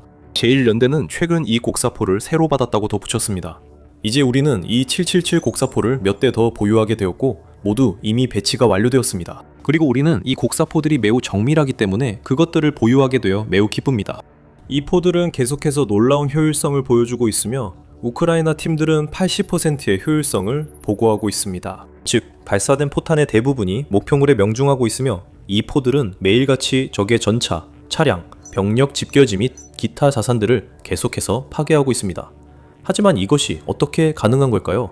러시아 드론들이 하늘을 순찰하며 M777을 순식간에 파괴할 수 있을 만큼 강력한 폭탄을 탑재하고 있는데 우크라이나는 어떻게 이런 무기들로부터 꾸준히 그리고 지속적으로 이렇게 큰 가치를 이끌어낼 수 있었던 걸까요? 결국 모든 것은 적응에 달려 있습니다. 전쟁의 양상이 변화하고 진화함에 따라 우크라이나도 이에 맞춰 진화할 방법을 찾아야 했습니다. 하지만 단순히 M777을 퇴역시키고 더 이상 쓸모없다고 받아들이는 대신 키이우의 군대는 오히려 이 무기들을 사용할 수 있는 새롭고 혁신적이며 지능적인 방법을 찾아냈습니다.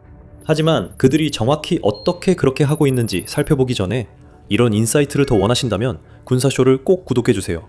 저희는 매주 이렇게 자세히 분석해드립니다. 전쟁 초기 단계에서 우크라이나는 M777포를 전선 가까이로 견인해 적의 위치를 향해 발포하며 적 차량을 완전히 격파할 수 있었습니다. 이제 드론 위협 때문에 그 전술은 통하지 않습니다. M777이 포탄 한 발만 쏘아도 적이 즉시 대응합니다. 드론 부대는 정찰용 무인기, 란셋 배회형 탄약, 그리고 샤이드 드론의 지속적인 위협과 함께 즉각적으로 움직입니다. 하늘은 치명적인 사냥터로 변해 적의 포병을 찾아내고 파괴합니다. 승무원들이 재장전하거나 다음 사격을 준비할 시간조차 주지 않습니다.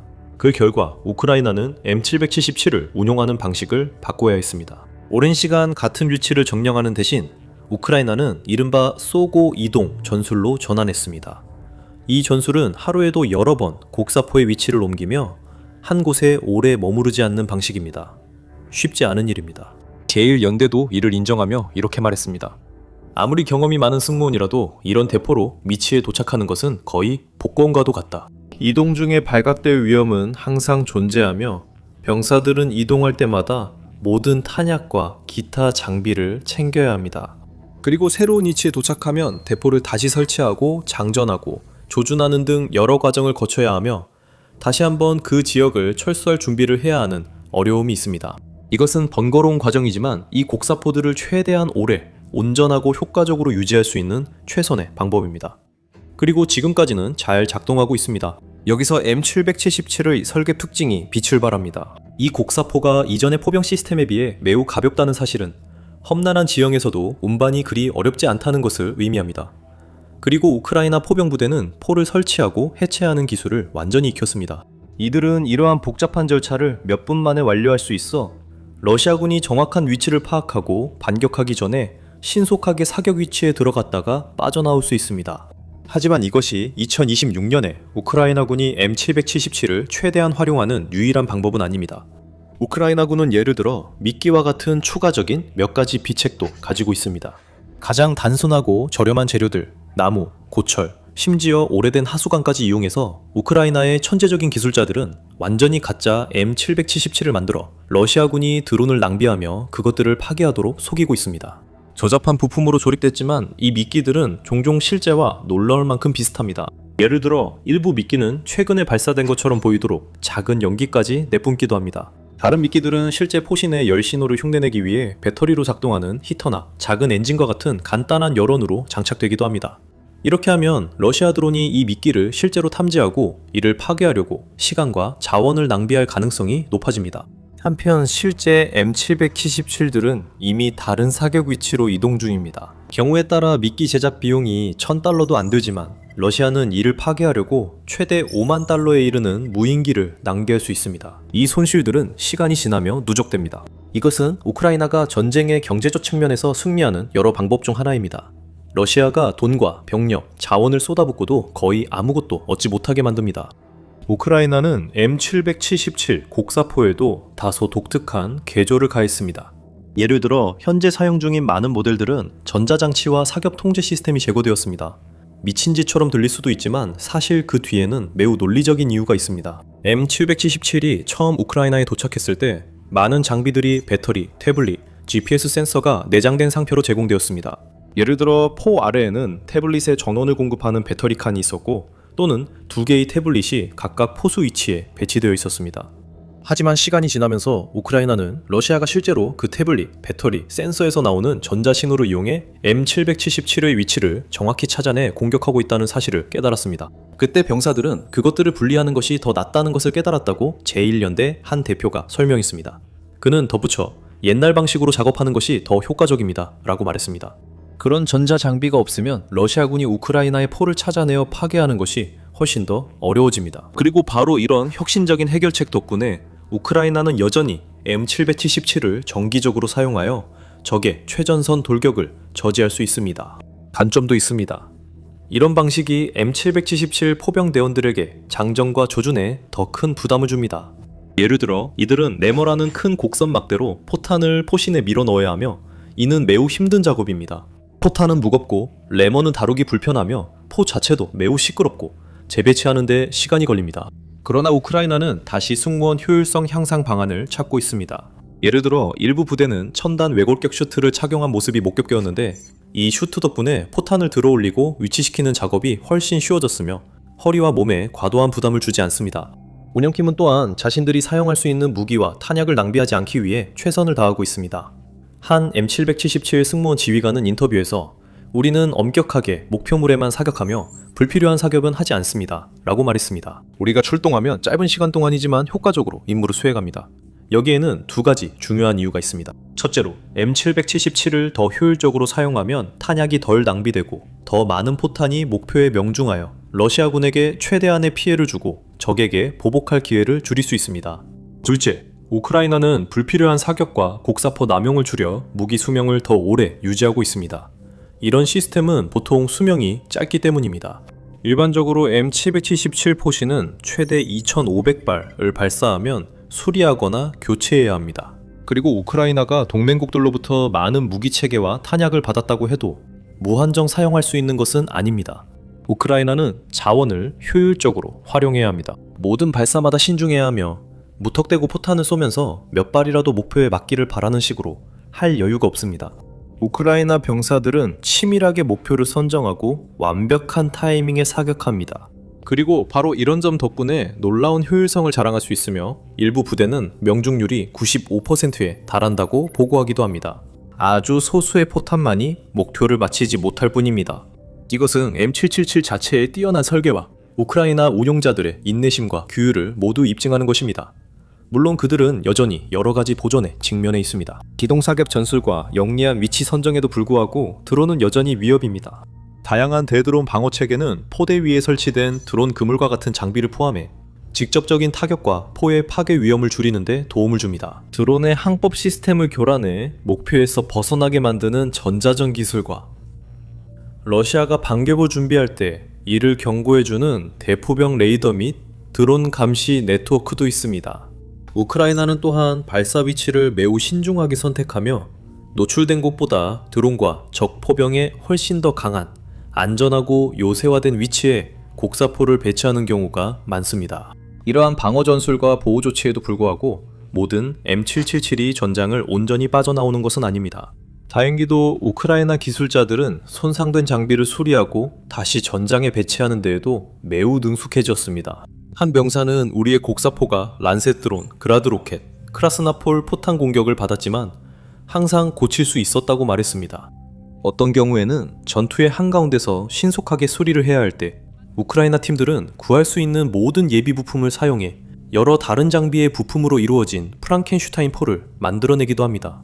다른 경우에는 손상된 포병 시스템이 수리 공장으로 보내져서 숙련된 정비사팀이 기적을 일으켜 수십 년 된 무기들을 다시 새 것처럼 보이고 작동하게 만듭니다. 한 우크라이나 군인은 이 무기는 아프가니스탄과 이라크 전쟁용이지만 실제로는 우리가 직접 사용법을 찾아 우리 방식대로 씁니다 라고 말했습니다.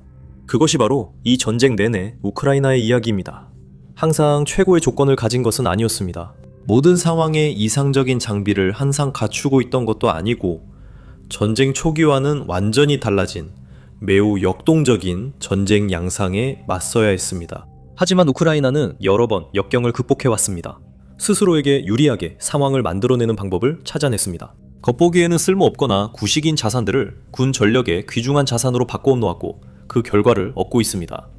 M777포가 계속해서 러시아 진지에 포격을 퍼붓고 크렘린 측 병력에 혼란을 일으키고 있습니다.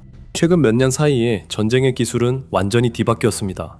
AI, 드론 군집, 수중 드론, 전자전과 같은 새로운 기술들이 기존의 질서를 뒤흔들었고 불과 몇십 년 전만 해도 공상과학으로 여겨졌던 능력과 위협을 현실로 만들었습니다. 전 세계 군대는 적응하거나 도태될 위기에 있습니다.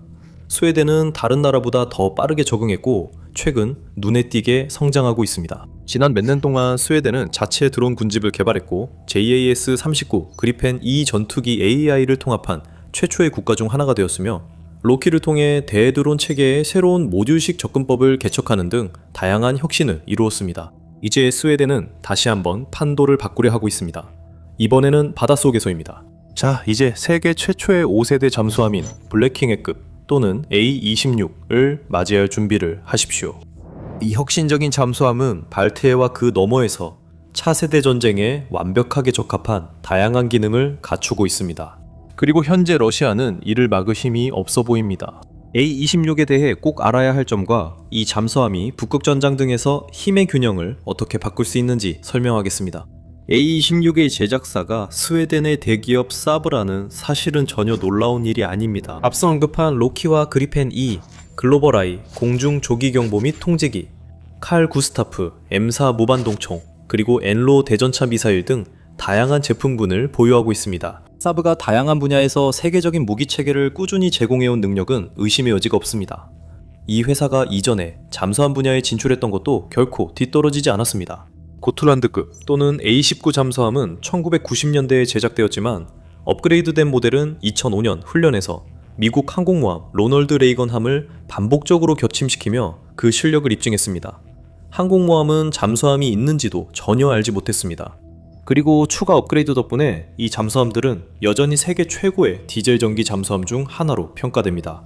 정확히 말하자면 스웨덴의 세 척의 고틀란드급 잠수함인 HSWMS 고틀란드, 웨랜드, 할란드는 사실 사브에서 직접 설계한 것이 아닙니다. 이 잠수함들은 원래 말매에 위치한 독립회사였던 코쿰스 AB에서 설계하고 건조했습니다. 사브는 2014년에 코쿰스를 인수하고 조선소의 이름을 사브 코쿰스로 변경했습니다. 그 이후로 사브는 잠수함의 정비, 유지 보수, 그리고 주요 업그레이드를 담당해왔으며 2010년대 후반부터 2020년대까지 세 척 모두를 대상으로 한 대대적인 중기 성능 개량 프로그램도 수행했습니다. 그렇다면 이것이 새로운 A-26과 무슨 관련이 있을까요? 최근에 업그레이드된 A-19 잠수함들은 A-26에 적용된 많은 신형 시스템을 도입한 것으로 알려져 있습니다. 더 중요한 것은 사브가 처음에 코쿰스를 인수한 주된 이유가 바로 A-26 프로그램 때문이었다는 점입니다. 코쿰스는 2000년대 중반에 스웨덴의 잠수함 전력 현대화 노력의 일환으로 새로운 A-26의 개념 개발을 시작했습니다. 하지만 2014년에 FMV가 이 프로그램을 취소했고 그럴 만한 충분한 이유가 있었습니다. 보시다시피 코쿰스는 오랫동안 독일 소유하에 있었는데 1999년에 호베이츠베르케 도이체 베르프트에 합병되었고 이후 티센크루프 마린 시스템즈, 즉 TKMS에 편입되었습니다. 스웨덴의 주요 잠수함 생산업체가 이제는 형식상 독일이 지배하는 회사가 된 것입니다. 스웨덴 정부는 당연하게도 주요 잠수함 생산업체와 같은 핵심 국가 안보 자산이 외국 소유로 넘어가는 것에 대해 큰 문제를 가지고 있었습니다. 상황은 점점 악화되어 결국 계약이 취소되는 결과로 이어졌습니다. 개발은 완전히 중단되었고 수백만 크로나가 투입된 미완성 선체가 그대로 방치되었습니다. 교착 상태를 타개하기 위해 사브 AB는 2014년에 티센크루프로부터 TKMS AB를 인수하여 사브 코쿰스로 이름을 바꾸고 칼스크로나 조선소와 약 900명의 직원으로 구성된 인력을 다시 통제하게 되었습니다.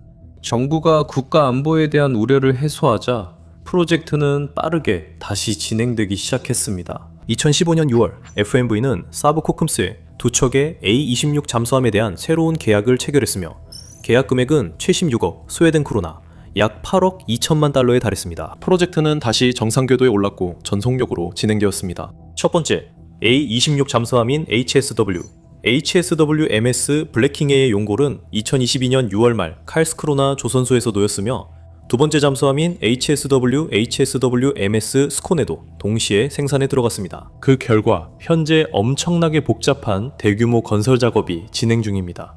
A26은 5개 구획으로 건조되며 140개의 시스템이 탑재되어 있습니다.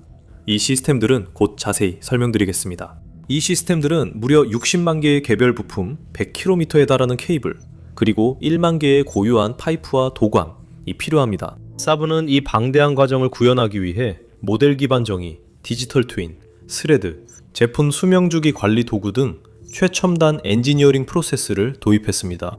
그럼에도 불구하고 소유권 논란, 코로나19 봉쇄와 같은 공급망 혼란, 그리고 공급망의 방대한 규모가 큰 영향을 미쳤습니다. 2025년 10월에 체결된 최신 조달 계약에 따르면 두 척의 선박 인도가 다시 한번 지연되었습니다. 이 선박들은 원래 2024년과 2025년에 운항 준비가 될 것으로 예상되었지만 이제는 2027년과 2028년에야 준비될 것으로 예상됩니다. 총 비용도 약 15억 1천만 달러에서 27억 달러로 거의 2배 가까이 증가했습니다. 이러한 생산 지연과 예산 초과는 매우 흔한 일이며 대체로 환영받지 못합니다. 납품 지연은 배치 전략과 일정에 차질을 주고 큰 비용 초과는 정치적으로 결코 쉽게 받아들여지지 않습니다. 하지만 A26의 경우 지연이 여러 면에서 오히려 전화위복이 되었습니다. 지난 몇 년 동안 전쟁 기술이 눈부시게 빠른 속도로 변화하면서 전 세계의 군수업체들이 이를 따라잡기 위해 분주하게 움직이고 있습니다. 함정과 항공기에 통합될 예정이었던 시스템들이 설치되기도 전에 이미 구식이 되어버릴 수 있습니다. 이는 결국 프로젝트를 폐기하고 이미 들어간 비용을 감소하거나 아니면 재설계를 해야 한다는 뜻이고 그로 인해 추가적인 지연과 비용 초과가 발생하게 됩니다. A26이 원래 일정대로 인도되었다면 가장 매력적인 기능들 중 일부는 포함되지 않았을 수도 있습니다. 이제 사부는 시작 단계부터 최첨단의 미래에도 경쟁력을 갖춘 기능들을 통합할 기회를 얻게 되었습니다. 그리고 A26은 바로 그런 종류의 기능들로 가득 차 있습니다. 이러한 기능들은 A26을 잠재적으로 막을 수 없는 존재로 만들며 가까운 미래에도 그 위상을 유지하게 할 것입니다. 모든 면에서 5세대 잠수함이라고 할 수 있습니다. 5세대 잠수함이란 무엇이며 A26, 이 세계 최초의 5세대 잠수함인 이유는 무엇일까요? 5세대 잠수함은 주로 나토의 다영역 작전, 즉 MDO 프레임워크에 완벽하게 통합될 수 있는 능력으로 정의됩니다. 이는 기존의 전통적인 수중전에서 벗어나 해상, 공중, 정보 영역까지 효과적으로 작전할 수 있다는 의미입니다. 이전 세대의 잠수함들은 오직 수중 은밀성과 화력에만 집중했습니다. 5세대 잠수함은 훨씬 더 다재다능하며 균형 있게 관리되는 다영역 시그니처, 빠른 데이터 처리를 위한 첨단 인공지능, 그리고 무인 수중 차량 UUV과 특수부대 투입을 포함한 해저 전투 능력에 중점을 둡니다. 곧 보시겠지만 A26은 이러한 모든 능력을 충분히 갖추고 있으며 은밀성과 화력 또한 뛰어납니다. 이제 5세대 잠수함 설계는 모듈화에도 중점을 둡니다.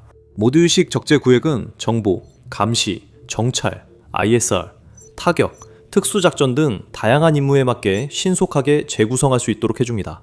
감시 임무에서 기뢰 부설 작전으로 전환해야 한다면 감시 모듈을 분리하고 그 자리에 기뢰 부설 모듈을 삽입하면 됩니다. 그리고 A26의 선체는 모듈화 개념을 중심으로 제작되고 있습니다.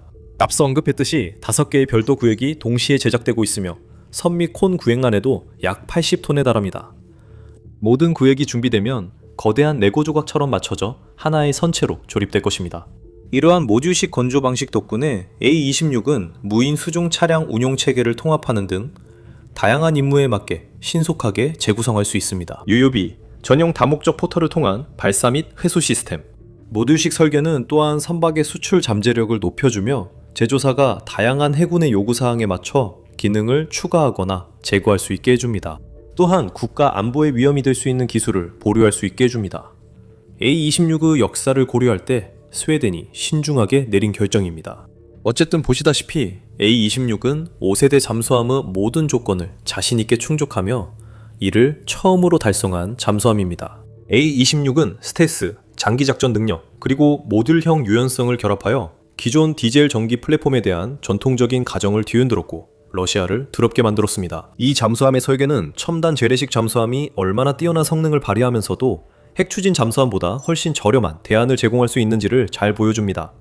다양한 작전 지역과 임무 시나리오에서 운영의 유연성을 제공하면서도 비용은 극히 일부에 불과합니다. A26은 다중 도메인 시스템으로 설계되어 정보 수집, 무인 시스템 배치, 특수작전 지원, 해저 인프라 감시 등 다양한 임무를 수행할 수 있습니다. 이 모든 임무를 수행하면서도 장시간 자망 상태를 유지하며 탐지가 극히 어렵습니다. 실제로 A26의 가장 큰 특징은 다중 도메인 시그니처 관리로 이는 음향, 자기, 레이더, 전기, 적외선, 시각 억제 기술을 통해 달성됩니다. 네토의 다영협 작전 MDO 체계에서 A26은 전자감시 및 통신 시스템을 갖추고 있어 데이터를 효과적으로 수집, 분류, 동맹군 지휘 네트워크로 전송할 수 있습니다. 강력한 전자지원 능력 덕분에 A26은 수동 신호 요격 및 분류가 가능하여 적의 통신, 레이더 방사, 이동 상황을 폭넓게 파악할 수 있습니다. 마치 강력한 후보 진공 청소기가 해저에 자리 잡고 러시아가 수면 위와 아래에서 하는 모든 활동에 대한 정보를 빨아들이는 것과 같습니다. 물론 수중 함정인 만큼 주요 신호 탐지는 소나를 통해 이루어지며 A26은 이 부분에서 결코 부족하지 않습니다. 소나 시스템은 아틀라스 일렉트로닉스의 선수 및 측면 어레이, HF 인터셉터 소나 어레이, 콘스버그 SA9510S 기뢰 해피 소나, 그리고 잔망경 및 수상 관측을 위한 사프란 시리즈 30옵트로닌 마스트를 통합하고 있습니다. 이러한 수동 및 능동 소나 요소들은 저주파에서 중주파 대역에 걸쳐 작동하며 발트해에서 흔히 볼 수 있는 연안 환경에서의 민감도를 우선시합니다. 전자지원 장비, 즉 ESM 시스템은 레이더 및 통신 신호를 감시하여 A26의 음향 탐지 능력을 더욱 강화하며 이를 통해 잠수함이 송신기의 위치를 파악하고 위협을 수동적으로 분류할 수 있게 합니다. 상상할 수 있듯이 잠수함의 방대한 능동 및 수동 탐지 장비들은 지속적으로 많은 양의 데이터를 생성하며 이 데이터는 가능한 한 빠르고 효율적으로 처리되어야 합니다. 또한 사부는 이 과정을 가속화하려 인공지능을 활용했습니다. 회사에 뜨면 A26에 탑재된 인공지능 기반 데이터 처리 시스템은 합동작전에서 공중, 지상, 사이버, 우주자산과의 더 빠른 동기화를 가능하게 하며 이는 스웨덴 해군이 수중 정보전이라고 부르는 것에 기여합니다. 여기에는 적의 통신망을 활용하는 것과 국가의 해저 인프라, 특히 중요한 해저 케이블과 파이프라인을 보호하는 것이 모두 포함됩니다. 이 모든 신호와 데이터를 관리하며 대응을 선택하는 일은 쉽지 않지만 A26은 이를 수행할 충분한 장비를 갖추고 있습니다. 구웰비 전투 관리 시스템 CMS 시스템을 해군 플랫폼과 임무 유형 전반에 걸쳐 지휘 통제, 통신, 컴퓨터, 정보, 즉 C4I를 조정하여 의사결정의 속도와 효율성을 높여줍니다. 구웰브는 소나 어레이, ESM, 광전자 센서로부터 입력을 통합하여 운용자에게 통합된 전술 상황을 제공하고 신속하게 위협을 식별하고 대응할 수 있는 능력을 부여합니다. 구웰브는 레이더 ESM과 통신 ESM 시스템 모두에서 실시간 데이터 상관 처리를 위한 첨단 프로세싱을 통합하고 있습니다. 이것은 A26, 이 스텔스성을 저해할 수 있는 능동 송신 없이도 전자기 방출을 더 효과적으로 탐지할 수 있게 해줍니다. 정밀한 군사 분석과 무기 소개를 즐기십시오. 그것이 바로 저희 더 밀리터리 쇼에서 매주 여러분께 제공하는 내용입니다. 유튜브에서 최고의 군사 인사이트를 원한다면 채널 구독하세요. 지금까지 말씀드린 기술들은 판도를 바꾸는 요소들입니다. 특히 A26, 이 주로 운용될 예정인 지역, 즉 스웨덴 해군에서 운용될 때의 주 무대인 발트해에서 그렇습니다. A26의 유선형 선체는 고도의 스텔스 작전과 연안 환경, 특히 발트해의 좁고 얕은 해역에서 최적화되어 있습니다. 발트해는 독특한 도전 과제를 안고 있는 바다입니다. 겨울에는 얼어붙고 복잡한 해저 지형 때문에 소나 사용이 매우 어렵습니다. 이곳은 본질적으로 얕은 바다와 복잡한 해안선이 어우러진 하나의 거대한 연안 전투 구역으로 핵 잠수함에는 전혀 적합하지 않은 환경입니다. 하지만 A26에게는 그렇지 않습니다. A26의 압력 선체는 첨단 고강도 강철을 사용하여 작전 심도에서 구조적 안정성을 유지하면서도 소음 신호를 최소화합니다. 또한 외부 탱크가 없어 탐지 가능성이 더욱 줄어들고 충격 저항성도 강화되어 발트해와 같은 기뢰가 많은 환경에서도 작전이 가능합니다. 길이는 약 217피트 미만이고 폭은 22.14피트, 흘수는 19.68피트이며 수상 배수량은 약 1925톤, 수중 배수량은 2100톤입니다. 이 잠수함은 발트의 연안과 같이 수심이 얕은 지역을 항해하는데 완벽하게 적합합니다. 상해는 선미의 X자형 타구성으로 더욱 향상되는데 이는 4개의 독립적으로 제어되는 면으로 이루어져 있어 저속에서의 기동성과 부상시 또는 거친 환경에서의 안정성이 뛰어납니다. 이 설계는 발트해와 같은 군도 환경에서의 조종성을 향상시키면서도 유체역학적 효율성을 저해하지 않습니다. 압력 저항 선체와 X자형 타미 구성의 조합은 A26에게 또 다른 강력한 능력을 부여하는데 특히 해저전과 관련해 그렇습니다. A26은 해저에 직접 착조할 수 있어 해저 케이블을 보호하고 해상 요충지를 감시하며 중요한 해상 통신로를 통제할 수 있습니다. 게다가 A26의 첨단 스텔스 기능 덕분에 러시아인들은 그 존재조차 눈치채지 못할 가능성이 높습니다. 사실 사브는 자사의 스텔스 시스템에 아주 적절한 이름을 붙였습니다. 바로 고스트인데 이는 진정한 총체적 스텔스의 약자입니다. 사브에서 개발한 이 첨단 스텔스 기술은 선박이 음향, 자기, 전자기 스펙트럼 전반에 걸쳐 탐지될 수 있는 신호를 최소화하도록 설계되었습니다. 이 기술에는 여러 가지 요소가 있는데 그중 가장 중요한 것은 A26의 엔진 구성입니다. A26은 하이브리드 디젤 전기와 스털링 공기 동입 추진 AIP 시스템을 사용합니다. 디젤 전기 시스템에는 수상 항해나 스노클링 중에 배터리를 충전하기 위한 디젤 엔진 3대가 포함되어 있습니다. 이렇게 배터리를 충전하면 A26은 배터리로 구동되는 전기 추진을 이용해 더 높은 속도로 조용하게 자망 작전을 수행할 수 있습니다. AIP 구성 요소는 코큼스 스털링 엔진 3대로 이루어져 있습니다. 각 엔진은 약 75마KW의 기계적 동력을 전기로 변환하여 공급하며 세 엔진을 합치면 AIP의 총 출력은 약 225마KW에 달합니다. 그리고 바로 이 엔진에 AIP 구성 요소에 마법이 숨어 있습니다. 사브에 특허받은 스털링 공기부료 추진 AIP 시스템 덕분에 A26은 수면 위로 떠오르지 않고도 몇 주 동안 잠수한 채로 작전할 수 있습니다. 비의 추진 잠수함으로서는 그 자체만으로도 대단한 업적입니다. 이전에는 그런 높은 수준의 지속력은 핵 추진 잠수함만이 가질 수 있었습니다. 디젤 전기 잠수함은 일반적으로 엔진에 필요한 산소를 보충하기 위해 며칠만 잠수할 수 있고 그 후에는 수면 위로 떠올라야 합니다. 스털링 AIP 시스템은 저장된 액체 산소와 디젤 연료를 사용해 밀폐된 순환 과정에서 외부 연소를 통해 동력을 생성하며 진동이나 소음이 거의 발생하지 않습니다. 스털링 AIP 시스템은 연료전지 등 다른 AIP 기술보다 비용 효율적이고 유지 관리가 쉬우며 모듈식 개조에 적합합니다. 이 시스템의 작동 방식은 스웨덴 특유의 실용성과 창의성이 잘 어우러진 대표적인 예입니다. 스털링 AIP의 밀폐형 외연 연소 엔진은 선내 탱크에 저장된 액체 산소와 디젤 연료를 함께 연소시킵니다. 연소로 엔진 내부에 밀봉된 헬륨 등 불활성 가스를 가열하면 가스가 팽창해 피스톤이 움직입니다. 그 피스톤이 발전기를 돌려 전기를 생산하고 이 전기로 잠수함의 전기 모터를 구동하거나 배터리를 충전합니다. 가열된 가스는 순환하는 해수에 의해 냉각된 후 다시 압축되어 이 과정을 반복하게 됩니다. 중요하게도 이 모든 과정은 잠수함이 잠수한 상태에서 대기 중 산소 없이 이루어집니다. 이 놀라운 시스템은 A26 잠수함과 이 시스템을 사용하는 고틀란드급 잠수함에 4가지 주요 이점을 제공합니다. 첫째, 앞서 언급했듯이 장시간 잠수할 수 있다는 점입니다. 고틀란드급 잠수함은 스노클링 없이 시속 5노트로 최대 14일 동안 잠수 상태를 유지할 수 있으며 이는 약 1700해리의 항속거리에 해당합니다. A26개량으로 이 잠수함은 더 오래 잠수 상태를 유지할 것으로 예상됩니다. 고도에 따르면 이 잠수함은 최대 45일 잠수할 수 있고 이 중 약 18일은 AIP로 운용됩니다. 최대 잠수 속도는 약 시속 12.4마일입니다.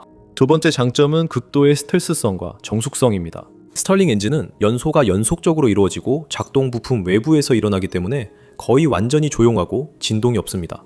그 결과 매우 낮은 음향 흔적을 가지게 되어 특히 발트해와 같은 얕고 복잡한 해역에서 잠수함을 탐지하기가 매우 어렵게 만듭니다. AIP가 제공하는 세 번째 이점은 탐지 가능성의 감소입니다. 스노클링을 하면 잠수함의 마스트가 노출되고 소음과 레이더 반사 흔적가 발생합니다.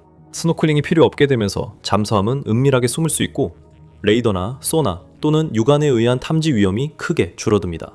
네 번째로 스털링 AIP는 연료전지나 원자력과 같은 다른 AIP 기술에 비해 생산과 유지 비용이 더 저렴합니다. 실제로 스털링 AIP는 원자력 추진의 복잡함과 높은 비용 없이도 뛰어난 성능을 제공하는 대안입니다. 공정하게 말하자면 연료전지와 같은 다른 AIP 시스템이 약간 더 조용할 수는 있지만 스털링 엔진은 긴 작전 지속 시간, 뛰어난 정숙성, 그리고 입증된 신뢰성을 모두 갖추고 있어 세계 최초의 5세대 잠수함의 이상적인 선택이 됩니다. 하지만 A26의 스텔스 특성은 엔진에서 끝나지 않습니다. 선체의 유선형 물방울 모양은 유동에 의해 발생하는 소음과 난류를 최소화합니다. 외부 선체에 적용된 무반향 코팅은 자망 작전 중에 능동소나 신호를 흡수합니다. 그리고 고무 처리된 마운트와 방음판이 함정의 기계를 감싸 압력 선체로의 진동 전달을 방지합니다. 이 모든 것이 결합되어 비핵 잠수함급 중에서도 가장 조용한 수준의 자체 소음을 자랑합니다. 수상 항해 시에도 A26은 상당한 스텔스 성능을 제공합니다. 전통적인 선체 관통부는 레이더 반사 면적을 증가시키고 잠재적인 누수 지점을 만듭니다. 이 문제를 피하기 위해 A26은 비관통식 광전자 마스트를 사용하며 이 마스트에는 잔망경 및 탐색 기능을 위한 전자광학 센서가 장착되어 있습니다. 이 센서들은 고해상도 이미징 시스템과 통합되어 있습니다. 이 마스트 구성은 A26 이 얕은 수역이나 잔망경 심도에서 감시 임무를 수행할 때 시각적 또는 전자기적 탐지에 취약한 돌출부를 노출하지 않고도 스텔스 성능을 유지할 수 있게 해줍니다. 더 중요한 점은 이 시스템이 나토의 네트워크 중심 원칙에 부합한다는 것입니다. 이를 통해 공중과 해상 동맹군과 센서 기반 정보를 안전하게 공유할 수 있는 데이터 링크가 가능합니다. 물론 A26은 단순히 위협을 식별하기 위해서만 만들어진 것이 아닙니다. 위협을 제거하기 위해서도 만들어졌습니다. 주요 공격 무장은 533mm 어뢰 발사관 내문으로 이 발사관을 통해 중량급 토르페도 62 또는 63 어뢰를 대잠수함 및 대수상전 임무에 사용할 수 있습니다. TP-62는 펌프, 제트 추진 방식의 무기로 사거리가 25,000마일을 넘고 286.6파운드의 탄두를 탑재하고 있어 수상함과 잠수함 모두에 대해 매우 다양한 표적 공격이 가능합니다. 이 발사관들은 또한 공중 차단 작전을 위한 해군 기뢰 배치도 지원합니다. 추가적으로 경량 토르페도 47, 사브 경량호를 SLWT라고도 불리면 발사할 수 있는 400mm 발사관 2개도 탑재되어 있습니다. 이 구성은 어뢰와 기뢰를 포함해 총 약 20기의 무기를 적재할 수 있습니다. 이 무기들은 임무에 맞는 탑재량을 최적화하기 위해 모듈식 구성으로 저장됩니다. 그리고 다음 순서의 모듈이 아마도 가장 흥미로운 부분일 것입니다. 어뢰 발사관을 보완하는 것은 6.5치 1.6피트 크기의 다목적 포털로 유연한 잠수함 출입실 역할을 합니다. 이 포털은 UUV를 배치하거나 특수부대 잠수요원 8명까지 장비와 함께 투입할 수 있도록 특별히 설계되었습니다. A26은 최대 25명의 승무원을 편안하게 수용할 수 있도록 설계되었으며 잠수부나 기타 특수부대를 포함해 최대 35명까지 확장할 수 있습니다. 멀티미션 포털 덕분에 A26은 단순히 어뢰와 기뢰만 발사할 수 있는 것이 아닙니다. A26은 해병대를 은밀하게 투입하거나 다목적 무인 수중 차량 UUV를 해저 작전에 투입할 수 있으며 잠수함의 스텔스 성능을 저해하지 않습니다. 하지만 A26만이 UUV와 특수부대를 투입할 수 있는 유일한 잠수함은 아닙니다. 미 해군의 버지니아급 잠수함의 페이로드 모듈도 거의 같은 역할을 하며 독일의 212형과 214형 그리고 일본의 서류급 잠수함도 기술적으로 UUV나 잠수용과 같은 특수 페이로드를 운용할 수 있습니다. 하지만 이 잠수함들과 달리 A26의 다목적 미션 포털은 추가 기능이 아니라 핵심적인 가변형 설계 요소이며 이 5세대 능력을 최초로 탑재한 잠수함입니다. 모듈식 선체 구조는 소낙미사일용 수직 발사 시스템의 향후 통합도 지원하며 개조된 토마호크와 같은 지상 공격 또는 대함 탄약을 위한 최대 18개의 셀을 포함하는 제한도 있습니다. 이 모듈은 기술이 발전함에 따라 A26 이 급초음속 또는 장거리 위협에 대응할 수 있도록 확장할 수 있게 해줍니다. 모든 것을 고려해 볼 때 A26 이 차세대 잠수함 기술로 평가받는 이유를 쉽게 알 수 있습니다. 더욱 시급한 점은 스텔스 성능, 장시간 자망, 다양한 임무 수행 능력, 그리고 모듈식 확장성의 조합이 발퇴에서 판도를 바꿀 것으로 보이며 이는 블라디미르 푸틴 러시아 대통령이 그다지 달가워하지 않을 변화일 것입니다. 이제 그는 이미 삐걱거리는 러시아 해군 운영을 겨냥한 강력한 새로운 비대칭 위협에 맞서야 합니다.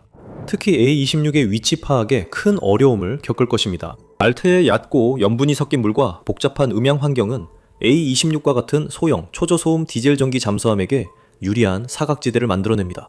이 잠수함의 고스트 기술 덕분에 잠수함은 근거리에서도 러시아의 탐지를 효과적으로 피할 수 있습니다. 그리고 찾을 수 없다면 공격할 수도 없습니다. AA26의 스털링, AIP 엔진 덕분에 이 잠수함은 며칠간 해저에 머물 수 있습니다. 사실상 발견이 불가능해 지속적으로 숨겨진 위협이 됩니다. 푸틴이 어디엔가 있다는 건 알지만 정확한 위치나 하는 일, 얼마나 머무를지는 알 수 없습니다. 가장 나쁜 점은 푸틴에게 이건 스웨덴만에 고립된 문제가 아니라 나토 전체의 문제라는 점입니다. AA-26은 해저에 조용히 누워있다가 적절한 순간이 오면 아무것도 모르는 러시아 프리기탐과 코르벳함을 향해 TP-60이 어뢰를 발사할 수 있습니다.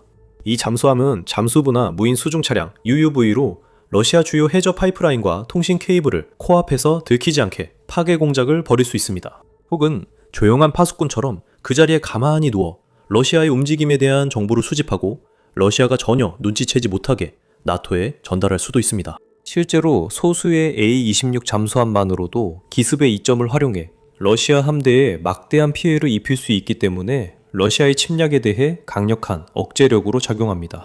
그래서 푸틴은 A-26 잠수함에 최대한 대응하기 위해 발트해에서 대잠수함 대책에 상당한 자원을 투입해야 할 가능성이 높습니다. 이미 우크라이나에서 군사력과 예산이 한계에 달한 국가에게 특히 발트해처럼 까다로운 해역에서는 이는 원치 않는 큰 굵직거리입니다. 가엾은 독재자에게 위로는 안 되겠지만 그 악몽이 현실이 되기까지 몇 년은 남았습니다. 수십 년 동안 강력한 전함이 바다를 지배했습니다. 제1차 세계대전 준비 시기부터 제2차 세계대전 발발까지 이 거대한 전함들은 해군력의 정점을 상징했습니다. 하지만 시대는 변하고 무기체계도 진화하며 이러한 진화 중 하나가 제2차 세계대전 초기에 전함의 오랜 지배를 갑작스럽게 끝냈습니다. 항공모함 기반 해군 항공전력. 종종 항공모함에서 출격한 급강하 폭격기와 어뢰 폭격기는 전함을 거대한 표적으로 만들어버렸습니다. 해군은 전함보다 항공모함에 의존하여 공격작전을 수행하는 경향이 점점 더 강해졌습니다. 그리고 전함 시대의 종말은 곧 1945년 대규모 전투에서 확정되었습니다. 수백 대의 미군 항공기가 역사상 가장 큰 전함 중 하나인 일본의 야마토를 압도했습니다. 야마토는 침몰했고 전함은 사실상 쓸모없게 되었습니다. 이후 수년간 첨단 대함미사일과 무인 항공 시스템의 등장으로 전함의 운명은 완전히 굳어졌습니다. 하지만 이제 전함이 다시 돌아왔고 그것도 강력하게 돌아왔습니다. 미국은 야심찬 골든플릿 계획의 일환으로 새로운 전함 프로그램을 시작했습니다. 바로 트럼프급 클래스 전함 또는 BBG GX입니다.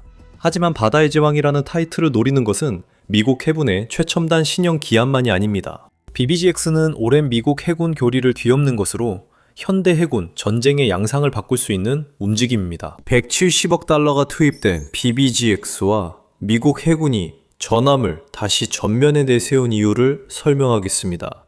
수십 년 동안 미국의 군사력은 항공모함을 중심으로 한 분산된 함대에 기반해 왔습니다. 이 논리는 부분적으로 2차 세계대전에서 전함이 쇠퇴한 교훈에서 비롯되었습니다. 항공력이 해군력을 압도하던 시대에는 전함이 너무 많은 힘과 지휘권이 한 곳에 집중되어 있었습니다. 아무리 강력해도 전함은 새로운 기술에 너무 취약해졌습니다. 미국에게는 항공모함 전단이 그 해답이었습니다. 미국의 거대한 항공모함에 탑재된 항공력과 호위 임무를 맡은 구축함, 잠수함, 기타 지원 함정에 장착된 다양한 무기들이 결합되면서 미국은 단 한 번의 배치로도 엄청난 공격력을 발휘할 수 있게 되었습니다. 항공모함 전단은 단일 전함으로는 불가능했던 다층적이고 매우 효과적인 방어도 가능하게 했습니다. 하지만 항공모함 전단의 가장 중요한 이점은 위험을 분산시킨다는 점일 것입니다. 화력과 지휘권이 여러 함정에 분산되어 각 함정의 전반적인 생존성이 높아집니다. 이 교리는 이론뿐만 아니라 실제로도 효과적이었습니다. 수십 년간 미국 항공모함 전단은 세계적으로 막강한 힘을 보여줬으며 이란 사례에서 알 수 있듯 그 영향력은 여전합니다. 하지만 이제 BBGX는 사고방식에 큰 변화를 알리고 있습니다. 이 함선의 의도는 항공 방어 지휘 그리고 억제력을 분산된 항공모함 전단이 아니라 하나의 대형 플랫폼에 집중시키는 것입니다. 이것은 오래된 속담을 빌리자면 고장나지 않았다면 왜 고치냐 라는 질문을 제기합니다. 오랫동안 성공적인 전략이었던 것을 왜 바꾸려는 걸까요? 글쎄요, 시대가 변했습니다. 무기 체계가 발전했고 현대 해상 전투의 현실은 불과 몇 년 전과도 같지 않습니다. 미 해군 함대는 드론 군집과 급초음속 미사일과 같은 새로운 무기들에 노출되어 있으며 이전에는 존재하지 않았던 취약점들이 생겨나고 있습니다. 미국 역시 자국 함대에 통합해야 할 다양한 첨단 공격 및 방어 무기 체계를 개발하고 있습니다. BBGX는 이 두 가지 문제를 한 번에 해결하려는 시도입니다. 공정하게 말하면 두 문제의 돌 하나가 아니라 산맥제를 던지는 수준에 가깝지만 무슨 말인지 아시죠? 도널드 트럼프 대통령에 따르면 이들은 가장 빠르고 가장 크며 지금까지 만들어진 어떤 전함보다도 100배나 더 강력할 것이라고 합니다. 최근에 직무에서 해임된 전 해군 장관 존 필랜드는 조금 더 미묘하게 표현했습니다. 존 필랜드는 미래 트럼프급 전함 USS 디파이언트는 세계 어디서나 가장 크고 치명적이며 다재다능하고 멋진 전함이 될 것이라고 말했습니다. 공정하게 말하자면 트럼프가 그의 옆에 서 있었습니다. 하지만 아마도 이 신형 전함의 운용 개념에 대한 가장 좋은 설명은 해군의 예산 요청서에서 직접 찾아볼 수 있습니다. 그 예산 요청서에는 전함의 주요 임무가 대량의 장거리 공격 화력을 제공하고 견고하고 생존성이 높은 전방 지휘 통제 플랫폼 역할을 하는 것이라고 명시되어 있습니다. 이 전함은 타격과 방어를 위한 비용 효율적인 선택지를 제공하며 함대 지휘 참모진을 탑승시킬 수 있는 능력은 지휘관들을 전투 현장에 더 가깝게 배치함으로써 생존성을 높여줍니다. 즉, 이 전함은 유인 및 무인 플랫폼 모두를 위한 유연한 지휘 통제 플랫폼으로도 기능할 수 있다는 뜻입니다. 대단하게 들리죠? 하지만 실제로는 어떻게 보일까요? 이 프로젝트는 아직 개발은 물론이고 설계 단계에서도 매우 초기 단계에 있습니다. 세척으로 계획된 전함 중 첫 번째 전함의 건조는 2028년에나 시작될 예정입니다. 그래서 대부분의 세부 사항들은 아직도 결정되는 중입니다. 이 전함은 첨단 기술을 탑재하고 거대하며 매우 강력할 것임을 알고 있습니다. 트럼프급 전함은 3만 톤급으로 9천 톤급 구축함보다 내부 공간이 3배 넘게 넓을 것으로 예상됩니다. 길이는 약 853피트에서 890피트 사이, 폭은 대략 105피트에서 115피트 정도가 될 것으로 예상됩니다. 이는 앞서 언급한 야마토보다 더 길고 어떤 기준에서도 매우 긴 함선입니다. 이 함선은 30노트 이상의 속도를 낼 수 있도록 설계되었지만 이를 구동할 엔진의 종류는 아직 확정되지 않은 것으로 보입니다. 펠라는 4월에 트럼프급 전함이 원자력 추진이 될 가능성에 대한 논의가 진행 중이지만 실제로 그렇게 될 가능성은 낮다고 말했습니다. 대신 해군 예산 문서에 따르면 현재 계획은 BBX가 디젤 발전기와 가스터빈을 포함한 복합식, 재래식 추진 시스템을 사용하는 것이라고 합니다. 항공모함으로 간주되지는 않지만 BBGX는 비행 갑판과 이중 경납고를 갖추고 있어 V-22 오스프리 항공기와 미래의 수직이 착륙 시스템을 지원할 수 있습니다. 또한 ANSPY 닉실 레이더를 중심으로 구축된 첨단 센서 장비를 탑재하고 있어 고품질의 통합 항공 및 미사일 탐지와 추적이 가능합니다. 이 함정은 650, 800명의 승조원이 탑승할 예정으로 미 해군 함대 중 가장 큰 규모에 속합니다. 미국의 호퍼스 페리급 도크 상륙함이 825명의 승조원을, 블루리지급 지휘함이 842명의 승조원을 탑승시킬 수 있습니다.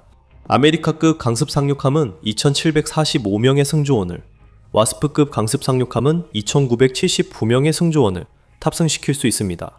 그리고 포드급과 니미츠급 항공모함은 각각 약 4660명과 5680명의 승조원을 탑승시킬 수 있어 더 많은 인원을 수용할 수 있습니다. 하지만 BBGX의 커다란 크기와 배수량이 모두 많은 승조원을 위한 것은 아닙니다. 이것은 전함의 다양한 첨단 무장과 그중 일부를 작동시키기 위해 필요한 막대한 전력 생산 능력을 위해 필요합니다.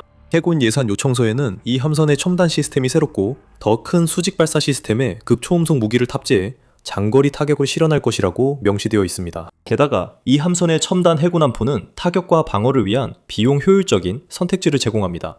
실제로 트럼프급의 공격 구성은 극초음속 미사일 시스템과 재래식 미사일 시스템을 하나의 선체에 결합하여 다층적인 타격 능력을 제공합니다.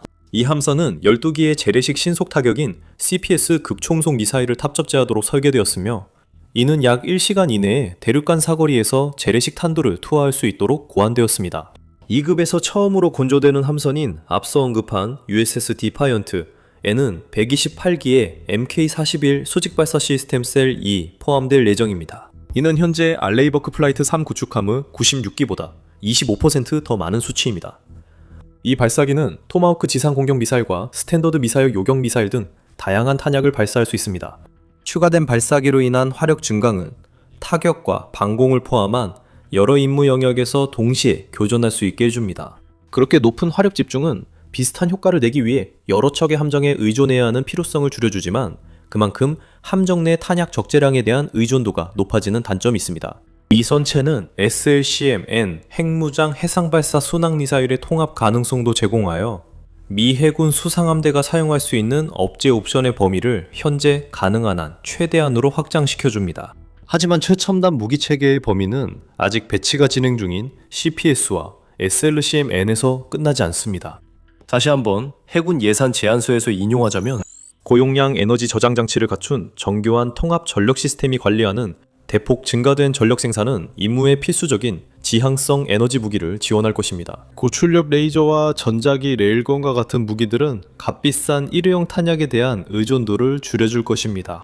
실제로 새로운 전함이 대형화된 주요 이유 중 하나는 전자기 레일건, 레이저 및 마이크로파 지향성 에너지 무기 등 공상과학 소설에 나올 법한 무기들을 탑재할 플랫폼을 제공하기 위함입니다. 미 해군은 최근에 중단됐던 레일건 프로그램을 부활시켰고 두 종류의 지향성 에너지 무기 모두를 적극적으로 개발하고 시험하고 있습니다. 이 세 가지 무기의 문제는 많은 전력이 필요하다는 점입니다.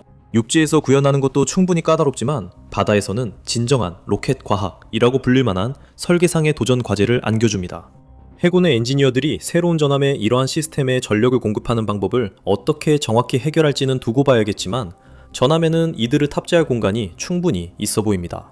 레일건은 주로 공격용 무기로 설계되었으며 급초음속 발사체를 100, 200캐리 이상 날려 육상 표적, 적 함정, 그리고 강화된 시설물을 운동 에너지로 타격하는 데 사용됩니다. 하지만 레일건의 높은 속도와 빠른 표적 도달 시간 덕분에 미사일 방어에도 적합하며 대함 순항 미사일, 드론, 심지어 극초음속 위협까지 요격할 수 있습니다. 반면에 지향성 에너지 무기는 주로 방어적인 성격을 가지고 있습니다. 레이저 무기는 주로 드론 대응, CUAS, 로켓 포 박격포 대응, CRM, 단거리 방공, 쇼레드, 그리고 적 플랫폼의 센서를 교란하거나 손상시키는 데 사용됩니다. 마이크로파 무기는 비운동성 전자공격에 중점을 두며 주로 드론 군집, 적의 통신 및 레이더, 미사일 유도 시스템을 교란하거나 무력화하는 데 사용됩니다. BBGX에서는 300, 600kW 범위의 지향성 에너지 무기가 기본 구성의 일부로 계획되어 있으며 함정이 얼마나 많은 전력을 감당할 수 있는지에 따라 약 1MW까지 업그레이드될 가능성도 있습니다. 레이저 시스템은 오딘 또는 헬리오스 시스템에서 파생될 것으로 알려져 있으며 감시, 표적 지정, 드론 대응 작전을 지원하는 데 사용될 예정입니다. 이러한 시스템의 도입은 함선의 방어 체계가 수동적인 보호가 아니라 다층 요격과 능동적 대응을 통해 다양한 위협에 대응하도록 구성되어 있음을 보여줍니다. 이제 만약 여러분이 날카로운 통찰력과 분석을 원하신다면 이 군사쇼의 모든 영상에서 그것을 찾으실 수 있습니다. 채널을 구독하시면 언제나 헤드라인 뒤에 숨겨진 진짜 이야기와 최신 동향을 빠르게 받아보실 수 있습니다. 지향성 에너지 무기 외에도 트럼프급 전함의 방어 체계에는 접근하는 미사일과 항공기에 대한 근접 방어를 위해 두 개의 REIM-116 롤링 에어프레임 미사일 발사기가 포함되어 있습니다. 또한 수상 전투를 위한 두 문의 5인치 62 구경포와 소형 선박 및 공중 위협에 대한 근거리 방어를 위한 4개의 30mm 시스템도 갖추고 있습니다. 보시다시피 방어 체계에 드론 대응 체계가 표준 구성 요소로 포함되어 있다는 사실은 해상 분쟁에서 무인 시스템의 사용이 증가하고 있음을 반영합니다. 모든 함정, 특히 이렇게 많은 화력이 집중된 함정의 경우 이러한 새로운 현실은 생존 가능성이 위협이 닿기 전에 탐지하고 요격할 수 있는 능력에 점점 더 의존하게 됨을 의미합니다. 따라서 BBGX는 높은 전력 수요 하에서 센서와 무기의 지속적인 운영이 필요하며 지속적인 공격 상황에서도 통합 전투 시스템에 신뢰할 수 있는 성능이 요구됩니다. 신기술이 시간이 지남에 따라 통합되거나 대응되어야 할 때 이를 제대로 구현하고 유지하는 것은 결코 쉬운 일이 아닙니다. 설계 문제로 인해 지연되거나 심지어 취소된 첨단 기술 프로젝트들의 목록만 봐도 이 과정이 얼마나 어려운지 알 수 있습니다. 그래서 해군 고위 장교들은 BBGX에 본격적으로 착수하기 전에 설계와 첨단 기술을 제대로 갖추는 것에 중점을 두고 있습니다. 해군 예산 요청에 따르면 첨단 디지털 워크플로우를 중심으로 한 혁신적인 전략이 새로운 전함의 설계와 건조를 이끌고 있습니다. 이 전략은 현대 디지털 엔지니어링, 인공지능 기반 설계, 그리고 첨단 생산 방식을 활용하여 비용과 일정상의 위험을 줄이고 있습니다. 한국과 일본 조선업의 모범 사례를 도입하여 이 방식은 건조 시작 전 높은 설계 완성도를 강조하고 정밀 모듈식 건조와 설계팀과 생산팀 간의 긴밀한 통합을 중시합니다. 이 전략은 인력을 안정화하고 산업의 회복력을 높이며 새로운 역량을 보다 예측 가능하고 경제적으로 제공하도록 설계되었습니다. 이 새로운 접근 방식이 콘스텔레이션급 호위함에서 겪었던 문제들을 피할 수 있기를 바랍니다. 그 함정의 설계는 2025년 4월 기준으로 아직 최종 확정되지 않았으며 최초 계약이 체결된 지 거의 5년이 지난 시점이고 이미 선도함의 건조가 시작된 상태였습니다. 이런 불행한 상황은 해군이 이미 생산 중인 프리기타민 프랑스 이탈리아의 프레가타 유로페아 멀티미시오네, 즉 FREMM 유럽 다목적 프리기타무 파생형을 명확히 선택했음에도 불구하고 발생했습니다. 즉 위험을 줄이고 프로그램을 정상 진행하기 위해서였습니다. 이제 분명히 하자면 BBGX의 도입은 하나의 전함에 전력을 집중하는 것이 앞으로의 전쟁에서 뚜렷한 약점이 아니라 필수적인 요소로 간주되는 교리적 변화를 의미합니다. 하지만 그렇다고 해서 미국이 기존 함대와 운영 방식을 완전히 버리고 모든 것을 바꾼다는 의미는 결코 아닙니다. 이 점은 해군 예산안 자체만 봐도 분명합니다. 예산안에 따르면 전함은 골든플릿의 하이, 로우 믹스 중 가장 상위 단계에서 전력을 보강하기 위해 도입되는 것입니다. 더 나아가 전함은 수상 전투단을 지휘하거나 항공모함 전단과 함께 작전하며 독자적으로 해상 교통로 확보 임무도 수행할 수 있습니다. 즉, 이 전함은 미국 항공모함 전단이나 항공모함을 대체해 궁극의 글로벌 전력 투사 수단가 되려는 게 아닙니다. 오히려 이 전함은 미국 해군을 미래에도 대비시키거나 해상에서의 화력을 획기적으로 확장하기 위해 설계된 새로운 세대의 고성능 수상 전투함들의 기함입니다. 즉, 이 함정은 미국 해군의 하이로 골든플릿 구상에서 상위급과 하위급 전력 양쪽과 함께 운영된다는 뜻입니다. 2027 회계연도 예산안에는 BBGX 건조를 시작하기 위한 선행자금 10억 달러와 연구 및 개발자금 8억 3,700만 달러가 추가로 포함되어 있습니다. 실제 조달, 즉 용골 설치는 다음 해에 시작될 예정이며 첫 번째 함정을 위한 무려 170억 달러의 예산 요청에 의해 추진될 것입니다. 그렇게 되면 이는 지금까지 취역한 함정 중 가장 비싼 함정이 될 것입니다. 현재 기록 보유자는 USS 제럴드 R 포드함으로 새로운 포드급 항공모함의 첫 번째 함정이며 약 133억 달러가 소요된 것으로 알려져 있습니다. 하지만 새로운 전함을 위한 선행 자금 외에도 해군의 658억 달러 예산에는 17척의 전투함과 16척의 보조 또는 지원함을 추가로 조달하기 위한 요청도 포함되어 있습니다. 특히 해군은 콜롬비아급 잠수함 1척, 버지니아급 잠수함 2척, FFX 프리기탐 1척, 알레이 버크급 구축함 1척을 구매하고자 합니다. 아메리카급 상륙 간습함 1척, 샌안토니오급 상륙 수송 도크함 1척, 중형 상륙함 6척, 존 루이스급 유조선 2척, 잠수함 지원함, 대체함 2척, 해양 감시함 1척이 포함되어 있습니다. 이러한 신규 구매 외에도 이번 요청에는 현재 건조 중인 세 번째와 네 번째 포드급 항공모함에 대한 단계별 자금 지원도 계속 포함되어 있습니다. 따라서 해군이 BBGX에 모든 것을 걸지 않고 있다는 점이 분명하며 이는 신중한 판단입니다. 엄청난 화력을 자랑하지만 20세기 초 전함을 구식으로 만든 근본적인 취약점은 여전히 남아 있습니다. 이렇게 막대한 화력을 한 척의 함정에 집중시키는 것은 미국의 적들에게 주요 표적이 되게 만듭니다.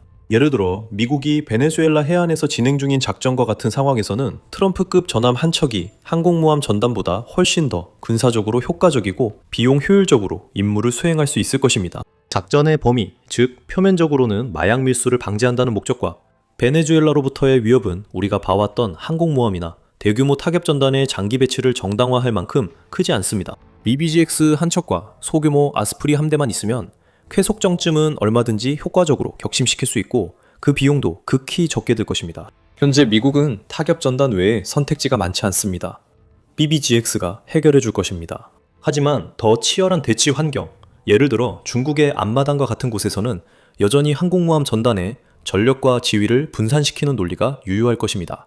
미국과 중국의 최첨단 무기들이 실제로 맞붙어 본 적이 없기 때문에 서로 어떻게 맞설지는 아무도 정확히 알지 못합니다. 실제 능력에 대해 더 많은 것이 밝혀지기 전까지 중국이 통제하는 해역에서 하나의 자산에 너무 많은 전력과 비용을 집중하는 것은 해군이 감수하지 않을 위험일 것입니다.